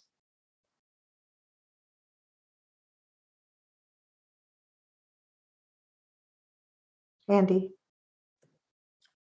I kind of want to offer an optimistic twist on what, because I don't know how optimistic will be on what Harmony, on what you just said, because I agree. I mean, I personally was someone who voted no in this first poll, and it's not because I think that I'm confident that this is the wrong solution, or it might be the best solution. I think what's eating at me, and what I've heard in some conversations that I've had with other coalition members, is I just don't think that we know if it's the best one. But I also, and this is the optimistic part, I don't think we were that far away. Like when you said like, the process didn't work, I actually think we've come a really long way as a group over the last several months and gotten consensus on some really big elements of this proposal. And I agree that we're stuck on some certain ones. But for me, like if we could have just gotten to the level of detail that we saw on the F series on sort of the other big program configuration that we talked about, and that at one point there was majority interest from the coalition and seeing another level of detail on, so that we'd see the sort of the best case scenario of those two, not infinite options, like two specific options, right? I wonder if that would have helped us get to consensus, because I think we all agree that perfection is not the standard here. I think what I struggle with is like the specific imperfections in this particular proposal seem to get at the core of some of the things we were asked to accomplish. Like in an enrollment balancing process, we are locking in an enrollment balance potentially that could negatively affect one of the highest need middle schools in Southeast, right? And again, that might be the best result on balance. I just don't think that we know, but we were really close to finding out, and maybe there's still a way that we could, but that's sort of where I am. No, I appreciate that. I appreciate that, Andy. Anyone else? Okay. So one of the, we had a chance to talk a little bit about kind of what the next steps are. And we wanted to talk, I think, a little bit about the caveats, right? Because I think that I tend to agree with you, Andy, that we're closer. I see, at least from my third party perspective, I see that there was kind of this agreement that we kind of got to earlier on in the process around one of the proposals, or at least more agreement. And it's in the details that we're struggling. And so I think the district has done some work to look at the caveats that were sort of expressed as part of the yes, but with caveats. And so I think they will have an opportunity to kind of review some of those tonight, hear from folks around implementation, because I think that also then has implications for those caveats. And then we'll see kind of where we are once we get through that. What we're going to do is we were going to allow some time to talk a little bit more about implementation in our river rooms, and we're going to pull that piece, and we're going to just kind of hear from the district staff and instructional leaders around implementation, and then also around what some of those caveats were and how those can be addressed. So with that, Marnie, I'm going to ask you to pull the presentation back up, if you don't mind.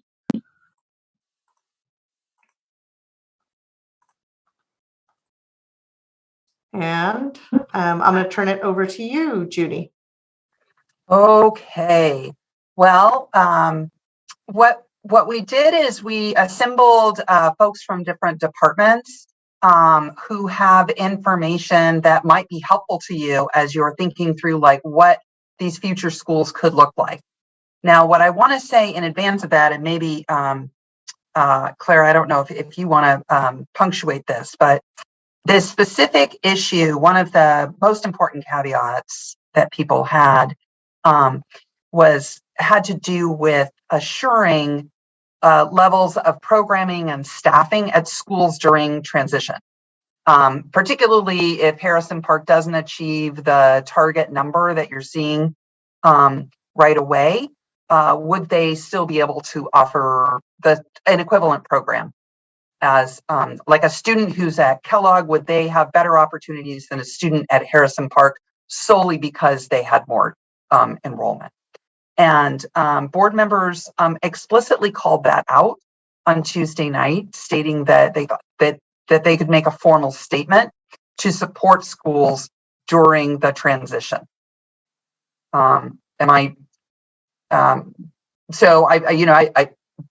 We didn't ask them to say that, they chose to.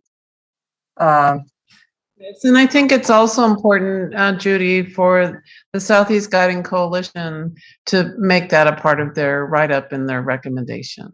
Absolutely. Absolutely. And then that will also be part of the staff's recommendation that then the board can act on.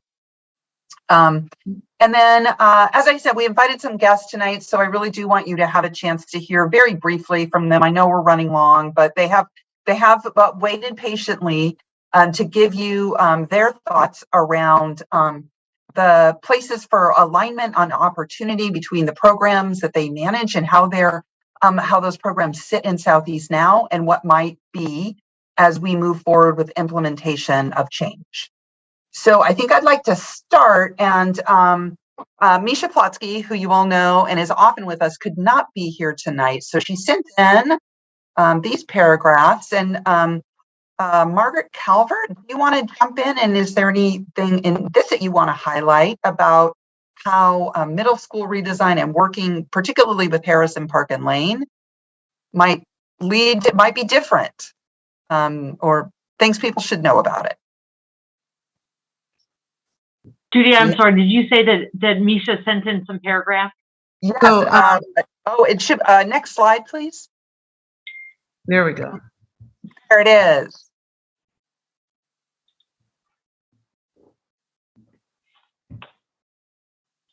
Okay, so I'm just going to let people read this for a second, then I will offer a couple statements.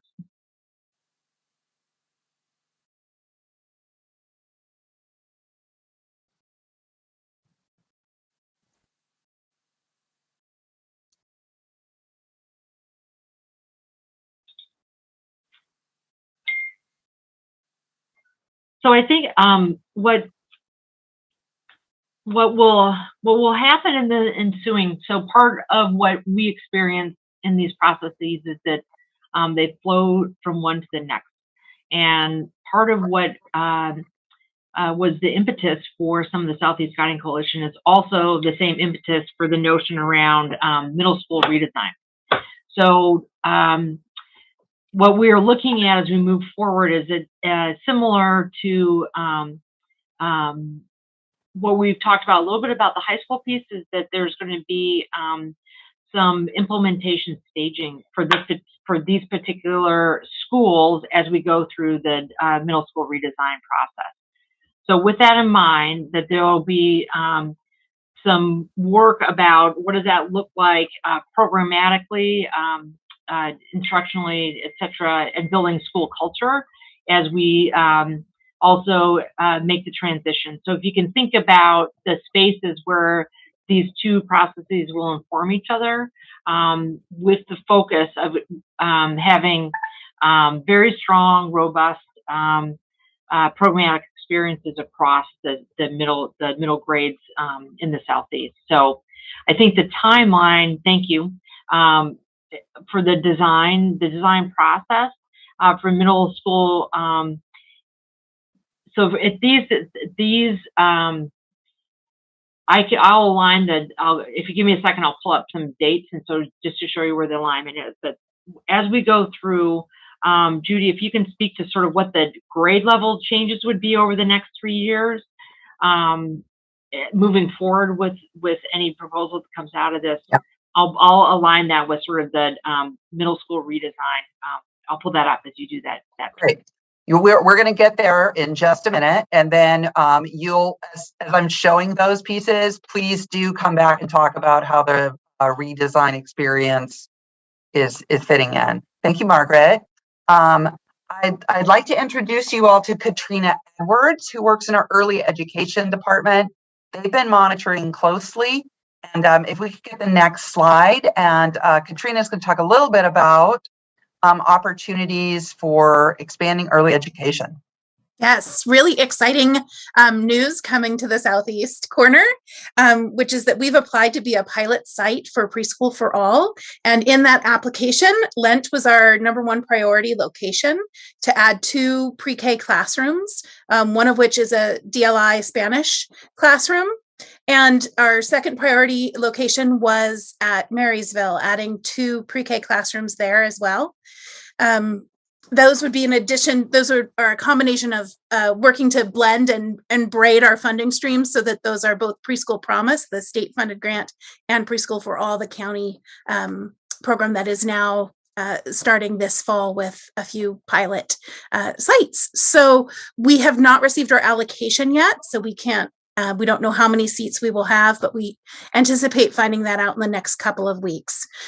We've also been able to partner with MECP to utilize some state funding that they were allocated to expand the pre-K playgrounds at both Lent and at Marysville, creating spaces for gross motor play and lots of sensory input for our kids pre-K through really kindergarten, first grade, and giving them and those communities other spaces to gather and play. It was a multi-year process that this has gone through to come to the sites that we proposed. That has included a lot of community work, as well as work with the building leaders and the district leaders to determine those sites. So we're really hopeful, fingers crossed, that we get the allocation we've asked for. That's exciting, Katrina. And that will begin, if all goes well, next year? Yep, next fall. Good to know. Thank you. I see Dr. O has her hand up. Well, I just heard her use the acronym MECP, so I wondered what that stood for. Yes, those are our partners in early childhood and family support around students who have special needs. So that for early childhood is a different partner that we use for the early childhood special education. Thank you. So these will be inclusive and very accessible playgrounds that we're designing. Thank you, Katrina. Any specific questions or anything in the chat? I'm not seeing anything specific other than this is really exciting and hope this funding happens. Thank you. Next, Danny Ledesma is with us. Some of you will remember she spent a lot of time with us in phase 1, but she's here to talk about how our ResJ and Sun partnerships are in Southeast now and will be aligned as we move towards these changes. Hi, Danny. Good evening, everyone. Thanks so much for the opportunity to talk with you all as we look forward.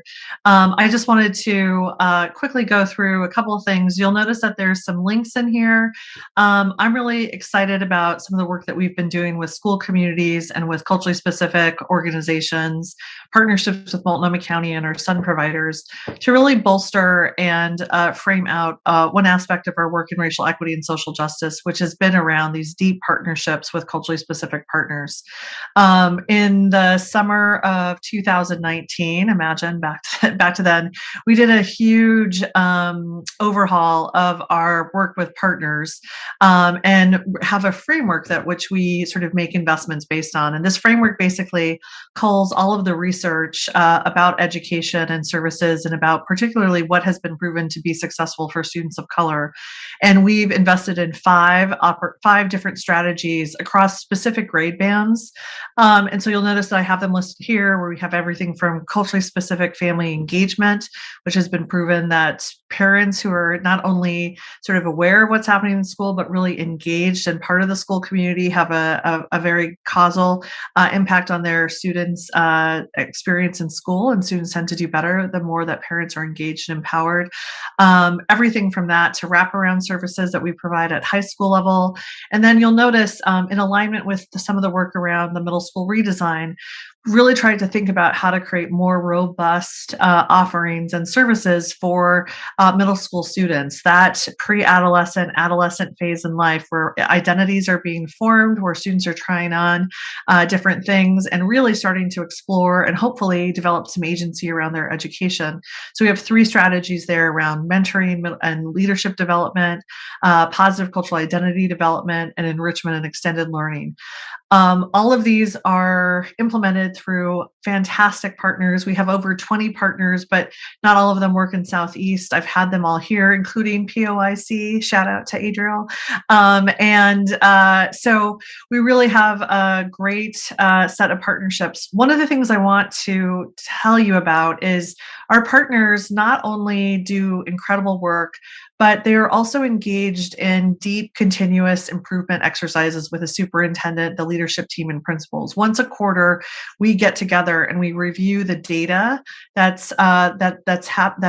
of their work quarterly, and we talk about what's working, what's not working, where are their challenges, and how can the district be better partners, because we really all want to make sure that we're providing these services in partnership with our instructional core as a way to really boost student achievement and student success.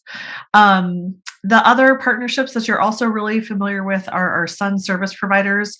Many people are familiar with after school and enrichment that Sun provides, but we want to make sure that folks know that Sun site managers are often coordinating lots of different partnerships at school sites. They're also implementing the early kindergarten transition program, the Sun Youth Advocacy, where youth and families are provided with case management and service referrals. There are food pantries that are happening throughout Southeast, as well as a new investment that the county made in family resource coordinators, where these resource coordinators are helping families navigate the myriad of services and service systems so that they can ensure that they're getting not only their basic needs met, but also what tools families need so that they can succeed.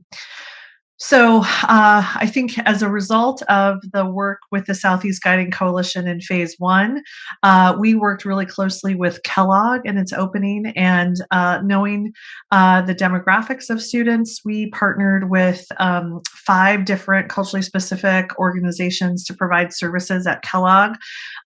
We anticipate that our service and our service providers will continue to follow students. We'll continue to have a focus on serving students of color. And as changes occur and as we continue to monitor success, we're always looking to see if we've got as many partners as possible that are meeting our needs. So they're not on this list now, but 2 of our new partners that we're working with are the African Youth and Community Organization that have a really deep focus on serving Somali youth. Another new partnership that we have is with the Pacific Islander Community Development Corporation, who are working with our Pacific Islander families. And so over the next couple months, we hope to kind of continue to deepen these partnerships and make sure that we're matching and following student populations there. So you can imagine that as boundaries change and as school communities change, we want to make sure that services are a constant and that they're following there, and that we're doing everything we can to ensure that principals and counselors and social workers have access to these services, and that families and students are engaged with our amazing partners.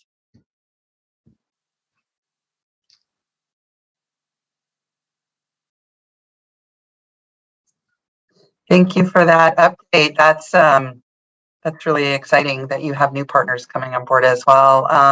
Let's see, questions for Danny at this time? Okay, thank you. Let's see, we also have, so you've met Lisa. Let's see, I'm going to introduce Noel Sisk from Special Ed. They've been monitoring, and while this is still new and implementation doesn't begin immediately, Noel, do you have any comments for the group about how the proposal or the ideas for change that you've seen would be aligned with the goals for the special ed department? Yeah, thank you. And I apologize for being off camera. I'm home alone with 4 kiddos. So I'm going to spare you the fun behind me. I would like to say that the proposal you have, so special education services should be a service, not a place, right? So all of our schools have what is called a learning center. And the learning center model is for a majority of our students that are in their general education school receiving special education services within that school. What gets a little more complex, and what we as a department in special education and as the board adopted goals of our vision, are that we have a full continuum of services within our schools. So currently in PPS, we have 3 additional placements within schools. So that's an intensive skills class, that may be a CB, communication behavior classroom, or a social emotional skills classroom. That being said, not all of our current middle schools have that, but the goal is that we would be able to serve all students with disabilities within their neighborhood school. So this also aligns in the sense that if there is space there and resources there, then we're able to do that. So if a student in a K-5 is in an intensive skills class, but the neighborhood middle school does not have that, the goal is that we would have that continuum of service in the next couple years, that we are able to, with space and resource, provide that, so that they don't have to go to a school outside of their neighborhood school, because we want to make sure that students most impacted, including disability, or when it intersects with culturally and linguistically diverse students, that we are not putting them outside of their neighborhood school just to access the service that they need. So, yeah, I feel like this is aligned with our goals. It's aligned with the board adopted vision. It's aligned with the services that we will be providing in the next couple of years. Majority of our comprehensive middle schools have that continuum of service, so I don't believe that that is going to be an issue. So going forward, I think that this aligns with the goals of the vision that we have adopted. And I'm happy to answer any special education questions, because I know it's complex and we serve a lot of students with disabilities, and each student is very individualized. So I'm happy to answer any questions around that. Thank you, Noelle. Sandra's got her hand up. Please go ahead. It's a clarifying question. When you say the majority of the schools, obviously with the exception of Harrison Park, are we talking about any schools that we're discussing at a middle school level not having continuity of services at this time? I believe it would be the Harrison Park question. So if Vestal currently has a K-5 continuum, and Atkinson currently has a K-5 continuum of an intensive skills class. So if they were to go to Harrison Park, that current continuum does not exist, but that does not mean that it can't exist. So we would need to adjust services to make sure that the ISC continuum is within that school. Thank you. Yeah. Yeah, and a similar because we want to make sure that students in the K-5 continuum making, relationships and having citizenship there don't have to get to middle school and go to a different environment. So that is absolutely within what I believe PPS wants to do, and within what the special education department is working on currently.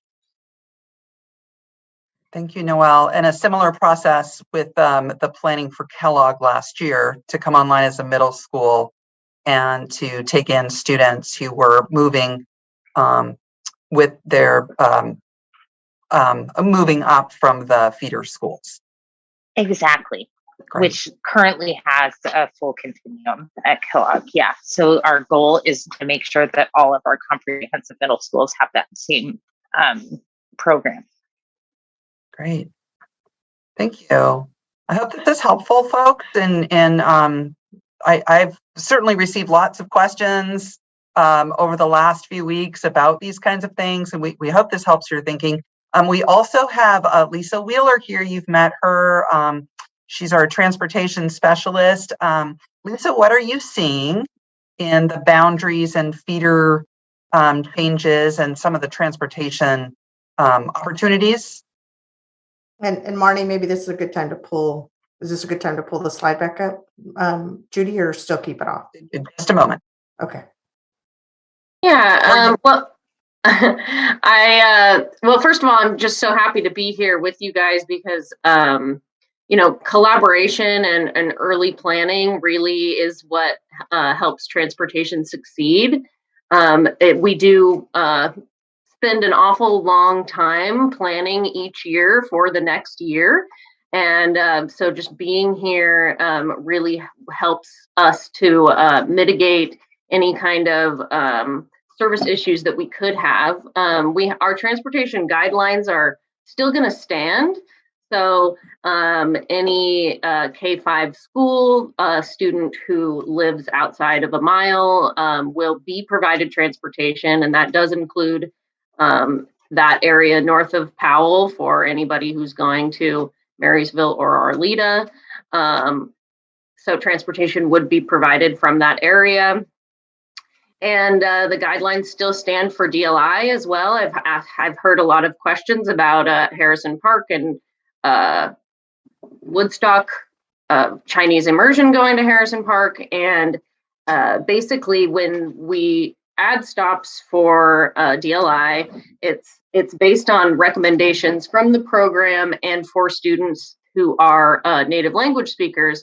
But that does not mean that students who don't fit into that category can't ride the bus. We just make stops based on the location of the native speaking students. So it is definitely a likelihood that we will have a stop probably near Woodstock School. We like to have them centrally located. I can't tell you exactly where it would be, but something along those lines that would also fall into the guidelines. And we are working on developing a stronger relationship with Safe Routes to School, and that's really exciting. It definitely fits in with what seems like a lot of your guys' values are, which is, we want to provide the best bus service that we possibly can, but we also want to support active transportation and our students walking and rolling to school safely. So I just really appreciate you guys working on this, and transportation will absolutely be at the table throughout this whole process, making sure that we are following our guidelines and that we're providing transportation to all of those who need it. Thank you.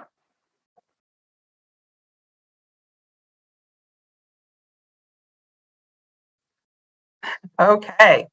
Thank you, Lisa. Now, I think we're going to go ahead and put a slide back up. And if you hang in there with me, now is the time we start showing. And I apologize how small this print is. It's on the deck if you want to take a closer look at it when you can. This is sort of we've gotten a lot of questions, and they're the right questions about when does change happen and for whom. So what this shows you is how boundary changes, and this assumes that the boundary changes are what we had talked about with F3. This is when they would be implemented. And I've green highlighted next year as a year of voluntary transfers. So if families learn about these changes this year and decide they want to opt into the new school next year instead of waiting until the following year, we would allow that. The transportation that Lisa just described wouldn't be in place yet, and that could be a deterrent for some families. But we've got next year as a planning year, and it could also be a year where families who want to choose to take the step of starting at a school could do so. Each of these is a row of a type of boundary change between schools. There are many, as you know, and you can see that it will take all the way to 2028 before the K-5 changes that you all have been discussing as boundary changes would be fully in effect. Any questions? Let's see, Kellogg to Hosford here. Kellogg to Harrison Park Lane. It probably just didn't print right, but you're absolutely right. The Kellogg to Hosford. All the students who are there this year would stay to finish. It's only the students who would, the entering students in the 23-24 school year, the sixth graders entering that year are the first group of students who would be assigned to Hosford. And there was another question, Judy, about Bridger to Atkinson. Bridger to Atkinson wasn't a known change at the time that I created this. Well, I guess it was. You're right.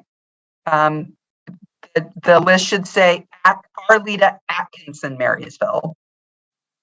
So every change out of Bridger would follow this same timeline.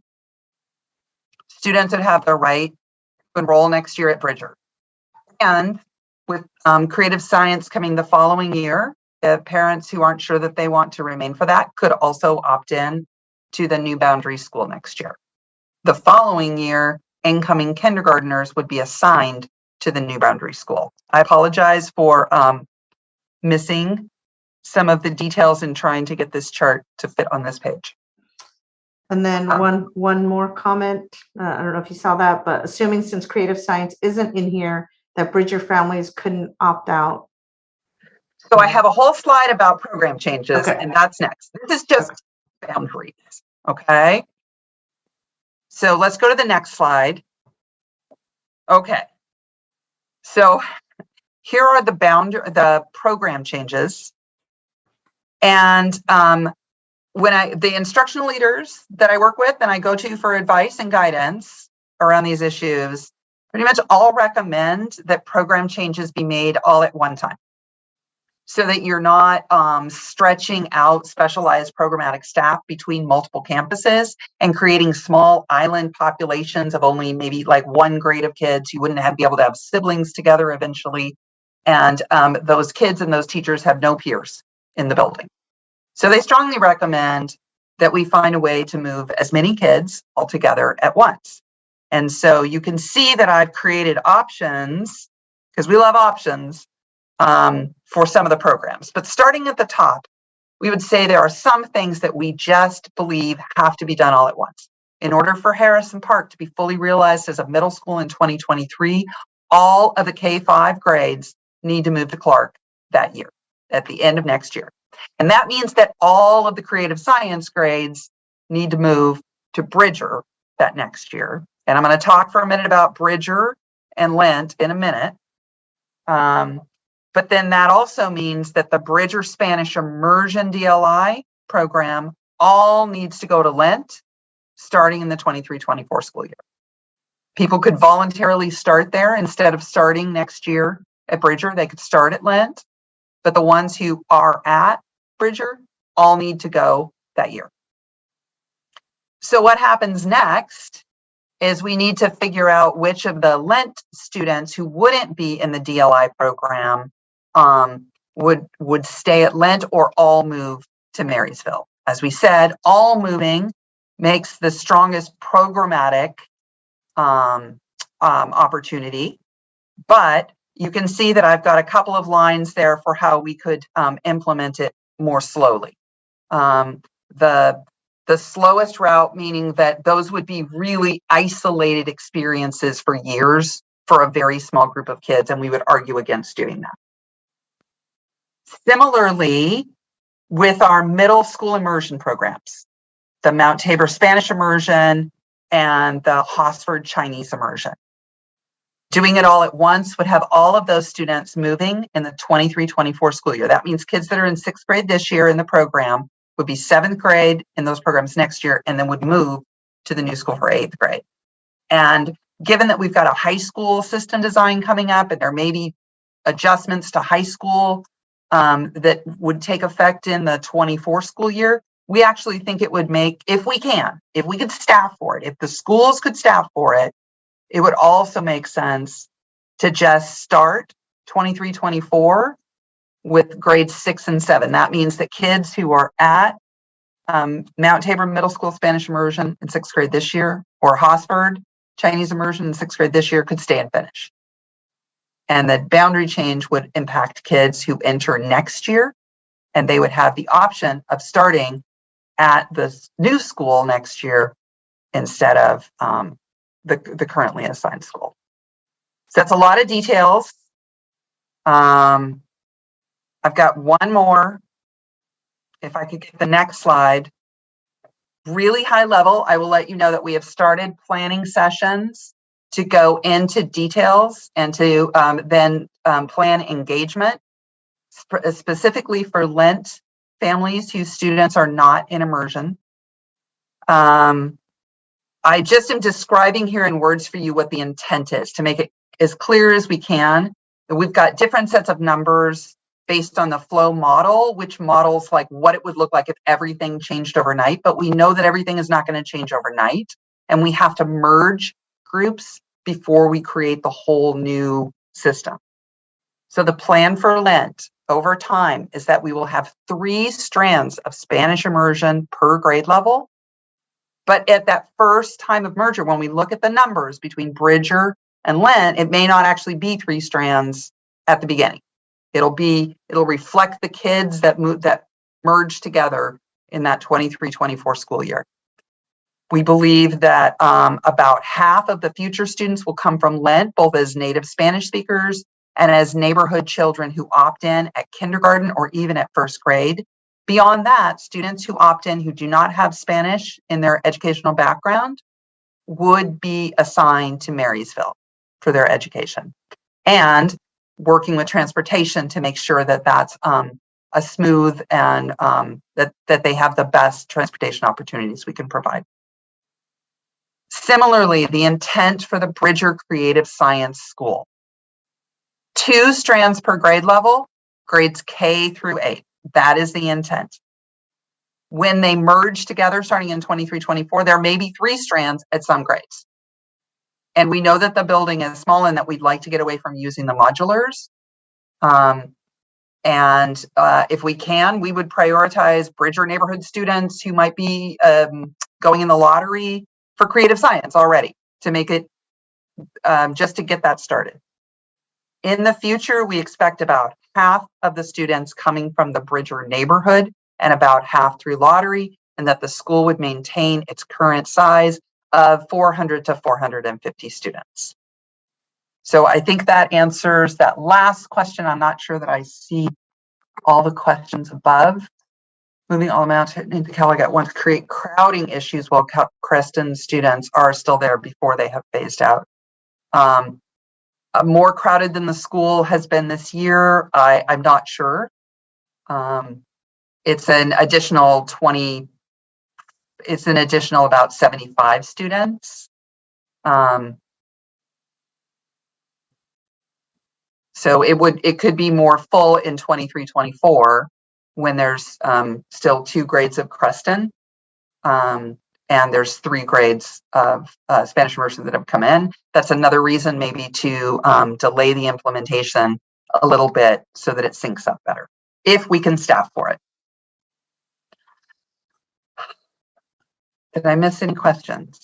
Yeah, would Lent take a neighborhood kindergarten next fall? Was a question from Director Brim Edwards. At this point, they would, but we're talking right now about how families can be informed of what the transition is going to be, have a chance to learn about Marysville, and opt into Marysville if they chose. We also know that there are Lent kindergartners in the English strand this year who could have the opportunity still to opt into dual language immersion and enter that program next year. Sandra says regarding the CSS lottery catchment ratio, when you say about half, can we refine that to not less than half? The original number was 75-25 neighborhood favor eventually.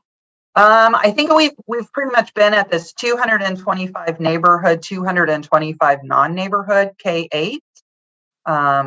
So I think that's what we intend to. And we're going to have to be flexible with it. We do have other schools who operate under this model, and we know that we have to learn enough about the neighborhood to set the slots right, but neighborhood comes first. So the neighborhood will determine how many children come from outside.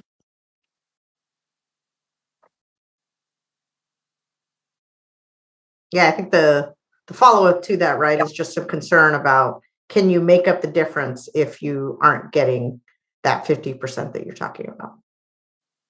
Yeah, I think we'll have to see. I think that there's so many phenomena impacting the Bridger community at once. There is a boundary change. There's also a change in the location of Spanish immersion, which has attracted about half or more than half of their neighborhood students traditionally. So there's just, it's dynamic. That's what Jed, that's a Jed term. Used that word with me many, many times as we've been trying to talk through these details. It's dynamic. And we're just trying to be honest about what we don't know and how we are trying to apply good reasoning based on what we've seen in other places. For example, with Lent, we have the experience from 2018 with with Rigler and Scott that we can refer back to, and that we are trying to pull together leaders and then engage community members really soon on what the transition could look like and how they can be involved. Okay. Then going back, I think this will either be for you or for Lisa. Micah's just trying to make sure that transportation will be available for all students through this transition, through the transitions that you lay out. Yeah, so Micah, so you mean transition, like if a student remains at their former neighborhood school, do they have so let's say I have a student that is grandfathered into a middle school for 8th grade, but they're supposed to be at another school, right? Mm-hmm. Will they have transportation continuing to go to the current school? I don't think that there's a formal policy on that, but Lisa? Yeah, we don't have a formal policy on it. We have done it in the past with other schools. It definitely complicates things for transportation. It is not what I would recommend from a transportation perspective. I think there are two neighborhoods, right? There is, at least for me, there's that portion of Lewis that's going to Whitman and going to Lane. Now they're going to Selwood. So through this transition, are they going to lose transportation to Selwood when they live so much closer to Lane? And probably same thing for parts of Woodstock and Lane, or maybe not because they're Hosford. Yeah, at this point, I can't guarantee either way. There would have to be more conversations about it. Like I said, it certainly does complicate things. It's not off the table, though. It's difficult when you have buses going to two different schools, especially if it's at the same time in the same neighborhood. That's how kids end up getting on the wrong bus and going to the wrong school. And with what we just went through with shortage of bus drivers. Yeah, I mean, I know it's really rough under the current circumstances, but I would not take that. It's really because of pandemic conditions, because of people, being sick or being exposed and needing to take time off work because of that. We actually have hired more bus drivers this year than we ever have. We will continue our improved hiring practices. I really would not take that into consideration in regards to site placement. Okay, and I don't know what other schools this may impact as well, but okay, thanks. Yeah. Okay, well, thanks for all your questions and for sitting through all those details. Turning it back to Karina, I believe. Yes, thank you. Okay, so obviously we only have about 15 minutes left tonight, but I think I want to reserve some time here because we did see some sort of what I'm going to call at least the vote, even though Oscar came into the meeting late and he said, hey, I would have voted in support. So I do want to register his vote. I don't want him to have lost an opportunity to vote because he arrived late. But I want to talk a little bit with some of you that in your program placement survey or the program recommendation survey, or I apologize, the recommendation survey that you filled out, there were higher numbers of support for the proposal as defined than we saw tonight. And so I'm trying to figure out where that loss of support exists. Does it exist at the program placement level, or does it exist at, the boundary level? Or is there kind of a bigger philosophical shift? So for some of you that when you turned in your recommendation form were in support or in support with caveats, and tonight you voted no, do you mind putting your voice in the room so that we can get a better understanding of sort of the rationale behind that change, so we can see if we can address that?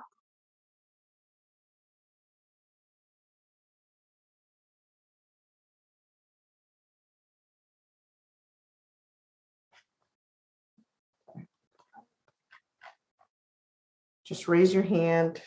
I don't want to call you out, Andy, but you had talked about you were a previous yes, and you were no today just because of you don't know if this is the right solution, right? It was a yes with caveats. Yeah, I guess I've shared my as a perspective from someone who that was what swayed me. Yeah. Okay, Harmony. Sure. I've been a no. But I think this goes back to the vote 2 meetings ago when we were voting between E1 and E2. And the last vote of that was for a different program placement that we were then not offered options on, that we didn't see played out, and being unable to see how those options played out and really to look at the comparison between shifting Spanish to Harrison Park. One I feel is disingenuous from personally and inauthentic that we were just disregarded. The coalition as a whole was disregarded in their feelings 2 meetings ago. And then so I'm trying to, comment on the F3 scenario as is and adjust. But frankly, my no vote is to the process. Fundamentally, I don't, and not just that vote 2 weeks ago that was disregarded, but the non-negotiables that changed multiple times, the lack of engagement at multiple levels with communities. I know we've tried to improve on that, but I feel frustrated with the process as a whole, and don't feel like we started at a place that was authentic, and then it changed multiple times, and I just can't get behind where we've ended up because I don't feel like I have all the information. Thank you. Anybody else?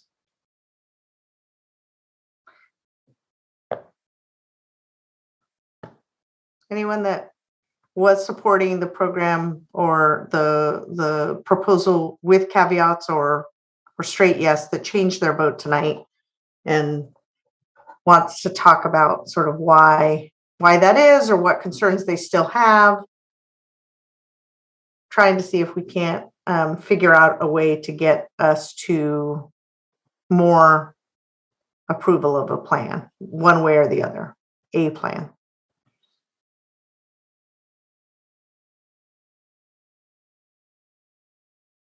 Elizabeth. Hi, everybody.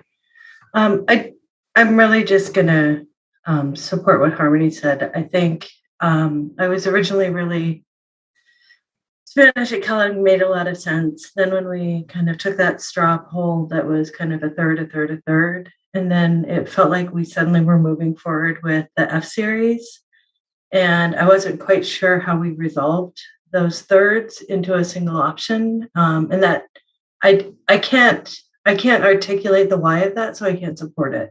So I don't. And then people have talked to other things about the process that I would also just say, make it hard to digest information and move forward with it, feeling confident about the decisions that we're making. And I would even say this last week, having 3 meetings set up in quick succession that actually ended up with impacts to what we're looking at and talking about tonight, and then getting new information tonight, it feels like, and part of it has to do with the volume of information that I signed up for, but I think I personally don't feel like I have confidence in the decision making that has happened up until this point. Okay. Thank you, Elizabeth. I don't know, Claire or Judy, if you want to talk a little bit about kind of the how we arrived at the F series rather than kind of further exploration of the E series. I don't know if there's anything there that seems like you wanted to share back with the group. I know that there were some principles that kind of had yeah, I'll just leave it to you to answer that question.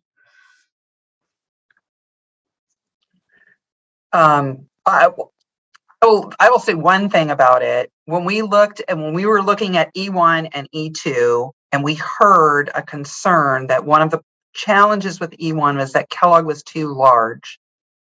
We thought, okay, then the direction for us is to see if there are other ways to resolve enrollment at Kellogg that people could see and respond to. That was the intent. And why E1 instead of E2? Because it had the most overcrowded school, or the school with the biggest enrollment that needed to be addressed. There was and maybe, and I totally hear and understand this is a lot and it's moved quickly, and maybe we didn't have enough time to check for understanding. But in trying to resolve, first of all, we had a lot of things about Lane that we hadn't addressed, and we wanted to get back into that other area and look at with some depth at some boundaries, and also see if there were other solutions for Kellogg.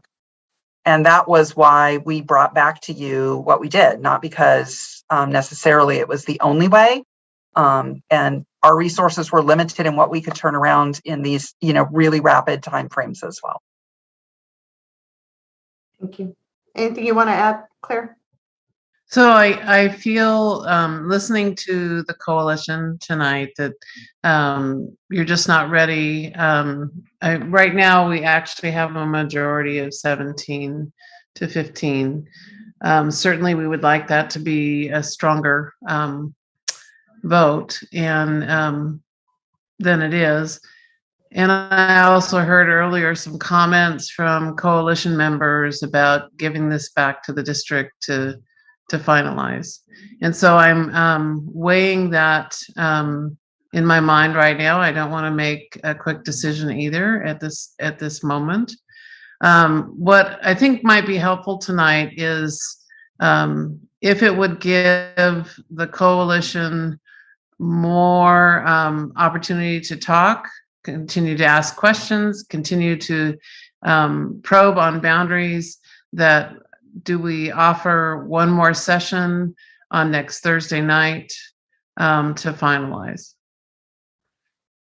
And then staff would have time to debrief and see what's possible to respond to the requests that were made tonight.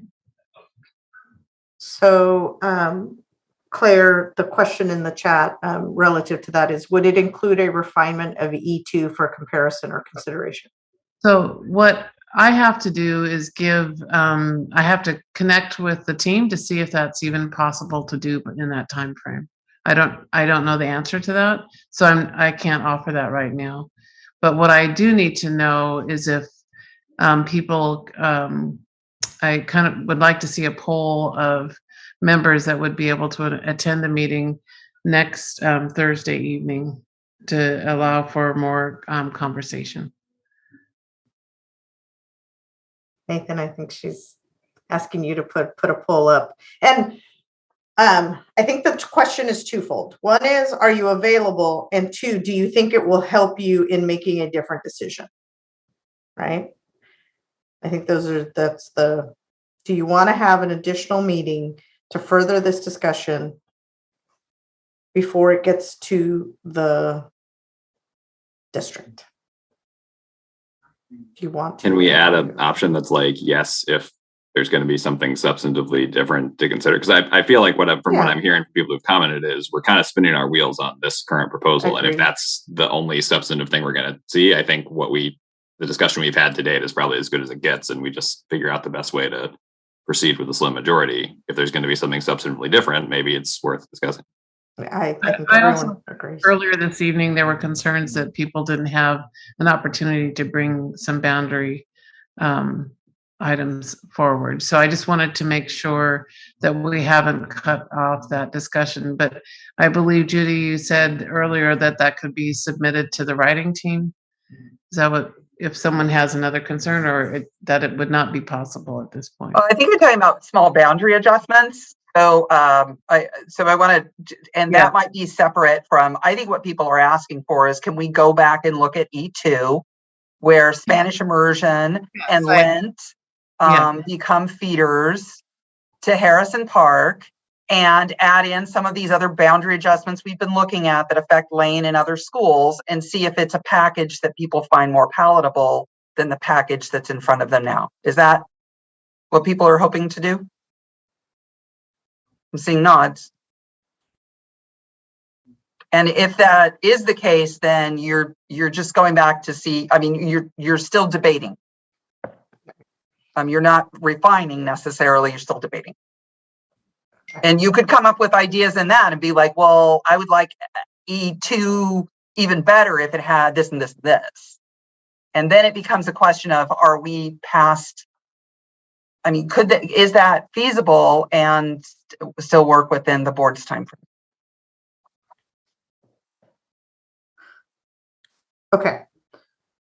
So Nathan has a question up, and Harmony, you have a quick question before we move to Phil. Oh, no, she lowered her hand. Well, I had to unmute 8 times. I think there's also been talk of writing a second opinion, right? Like our second minority, what a dissenting, whatever you want to call it. I mean, 17 to 15 is half and half at this point. So it's, I mean, I think there's also like, if what comes out of it is still this even split, at least we have 2 thought through proposals to take to the board or that the district can decide on. And frankly, that it doesn't become our full responsibility, this like half and half. You've clearly got, you know, I think that's the other like layer of it.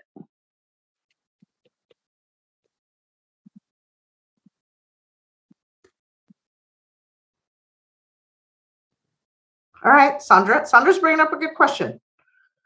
Nathan, sorry, I'm making you think on your feet here.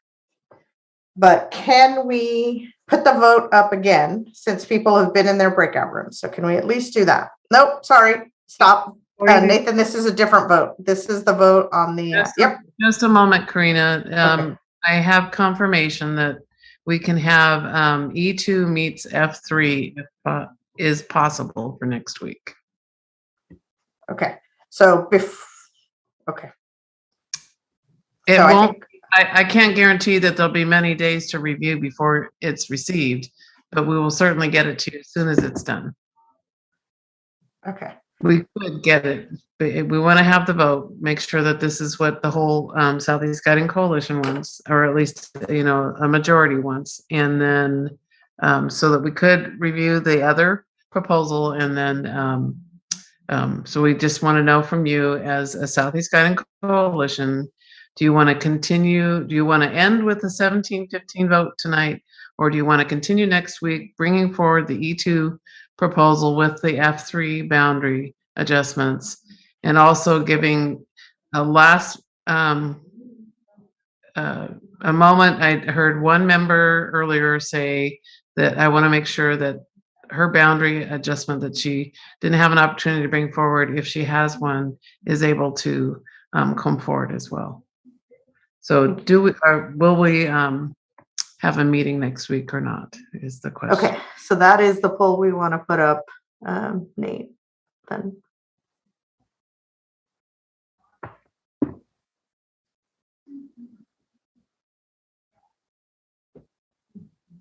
With the understanding that it does sound like we're going to get an opportunity to get the E2 information, E2 to F3, sound like I'm playing chess, information. So yes, the additional meeting poll, Nathan, is what we want up. Thank you, Nathan, for working on your feet here.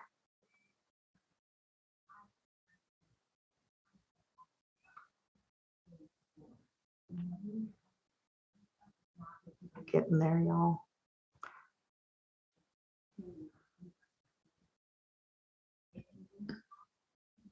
About 7 members we're waiting for. Give us a second here.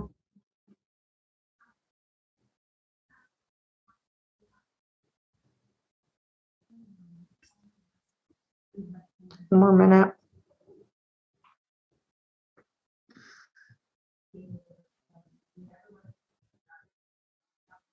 Okay, haven't seen the number change too much, so why don't you go ahead and close it? So about 60-40, 17 to 12. So not an over, yes, That's where we're at, 17 to 12. Okay, so let's do that again. So now what I'm hearing in the chat is people want to put the major question. I totally agree. No one wants to have an additional meeting, but do you feel a meeting would be beneficial? Put it that way. But I do want to, Nathan, if you can pull up the question about the overall program placement and boundaries, because it's both Andy and Sandra are asking to see if we can't get that one put back.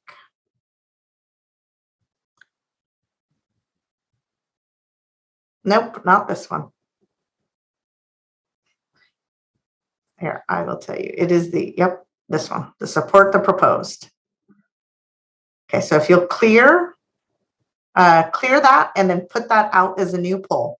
That's what we want to do.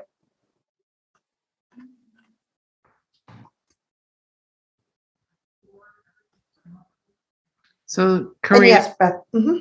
Karina, can you state what the proposal is that they're voting on right now? Yes, so the proposal is the one that is based on E1 with the F3 boundary amendments that were made tonight that the majority, a strong majority, almost 90% agreed to.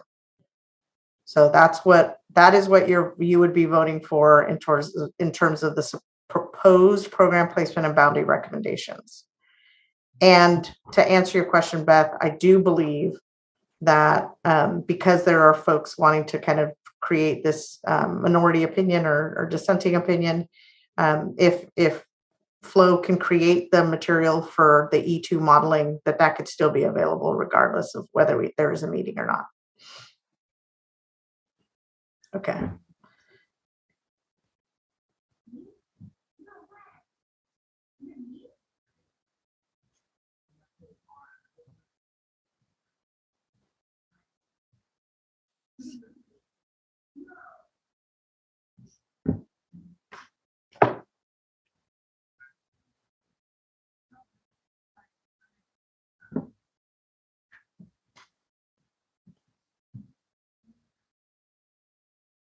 Give it a minute. Looks like we have maybe one more. I think we were trying to get to 30 was our representation tonight for SCGC members and principal reps.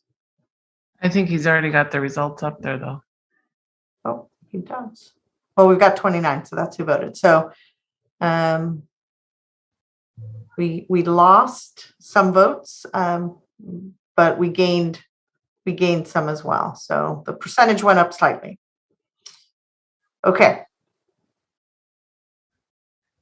It's closer to 60-40. Yeah, 60-40, indeed. Okay, so it sounds like we're still going to work with Flow, or the district's going to work with Flow to see about the E2 modeling, get that out for folks wanting to make a dissenting opinion. And then Claire, do you want to make a statement tonight about whether or not we have a meeting next week, or do we want to just leave it?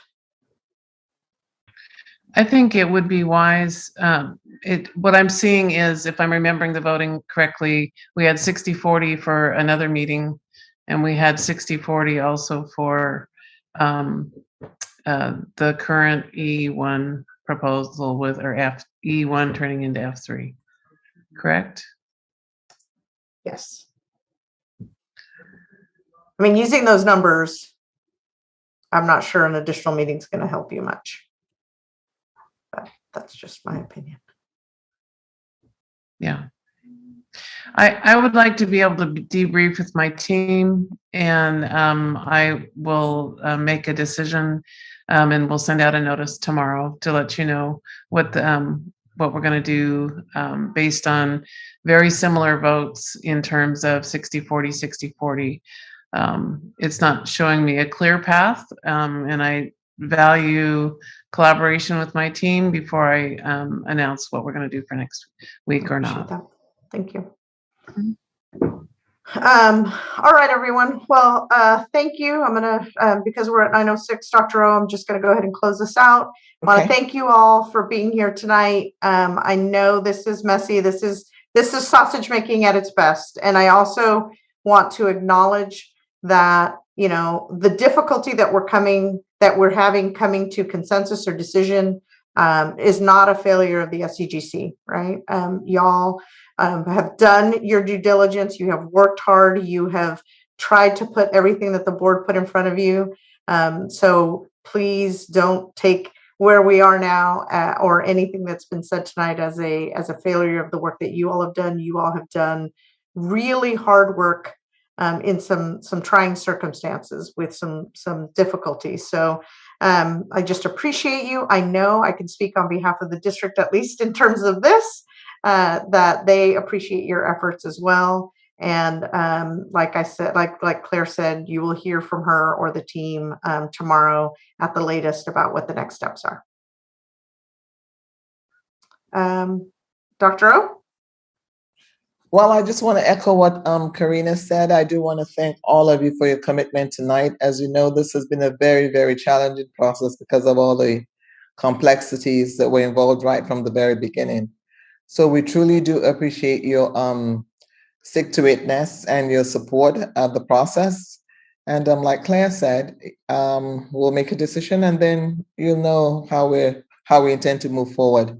We definitely do need to land somewhere, and this is not, we don't have an infinite length of time to get this done because we do have to get busy with the high school component as well. Thank you again for your time. Please complete the feedback form before you leave tonight. Your input is always of great value to us. If we cannot use it during this session, we will use it in the upcoming session as we plan for the high school boundary adjustments and enrollment balancing process. Have a great night, and we'll see you around. Be in touch. Claire, Dr. Brim-Edwards in the chat about whether individuals can still offer amendments. Yeah, and I'm just asking that just so everybody knows what because it seems like there was confusion last time about whether that can be offered or not, and if it's going out for a decision and they're going to come back, it's just whether people, I mean, either answer is okay if everybody has the same information. So I'm going to reach out to the member that expressed a concern earlier and see if there's an additional amendment we need to consider. Well, I guess there may be more than just that because thank you, Director Brim. Just hearing from other people, I don't think they all heard. I don't think everybody knew last time they could pitch ideas in. So just it may be more than one person, just so everybody, it's a level playing field for everybody.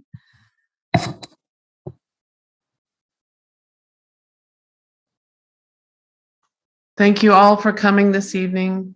I value the time and energy and what you put forward into this process and really owning the work and reading every piece of data that we send you and every proposal that we've been through.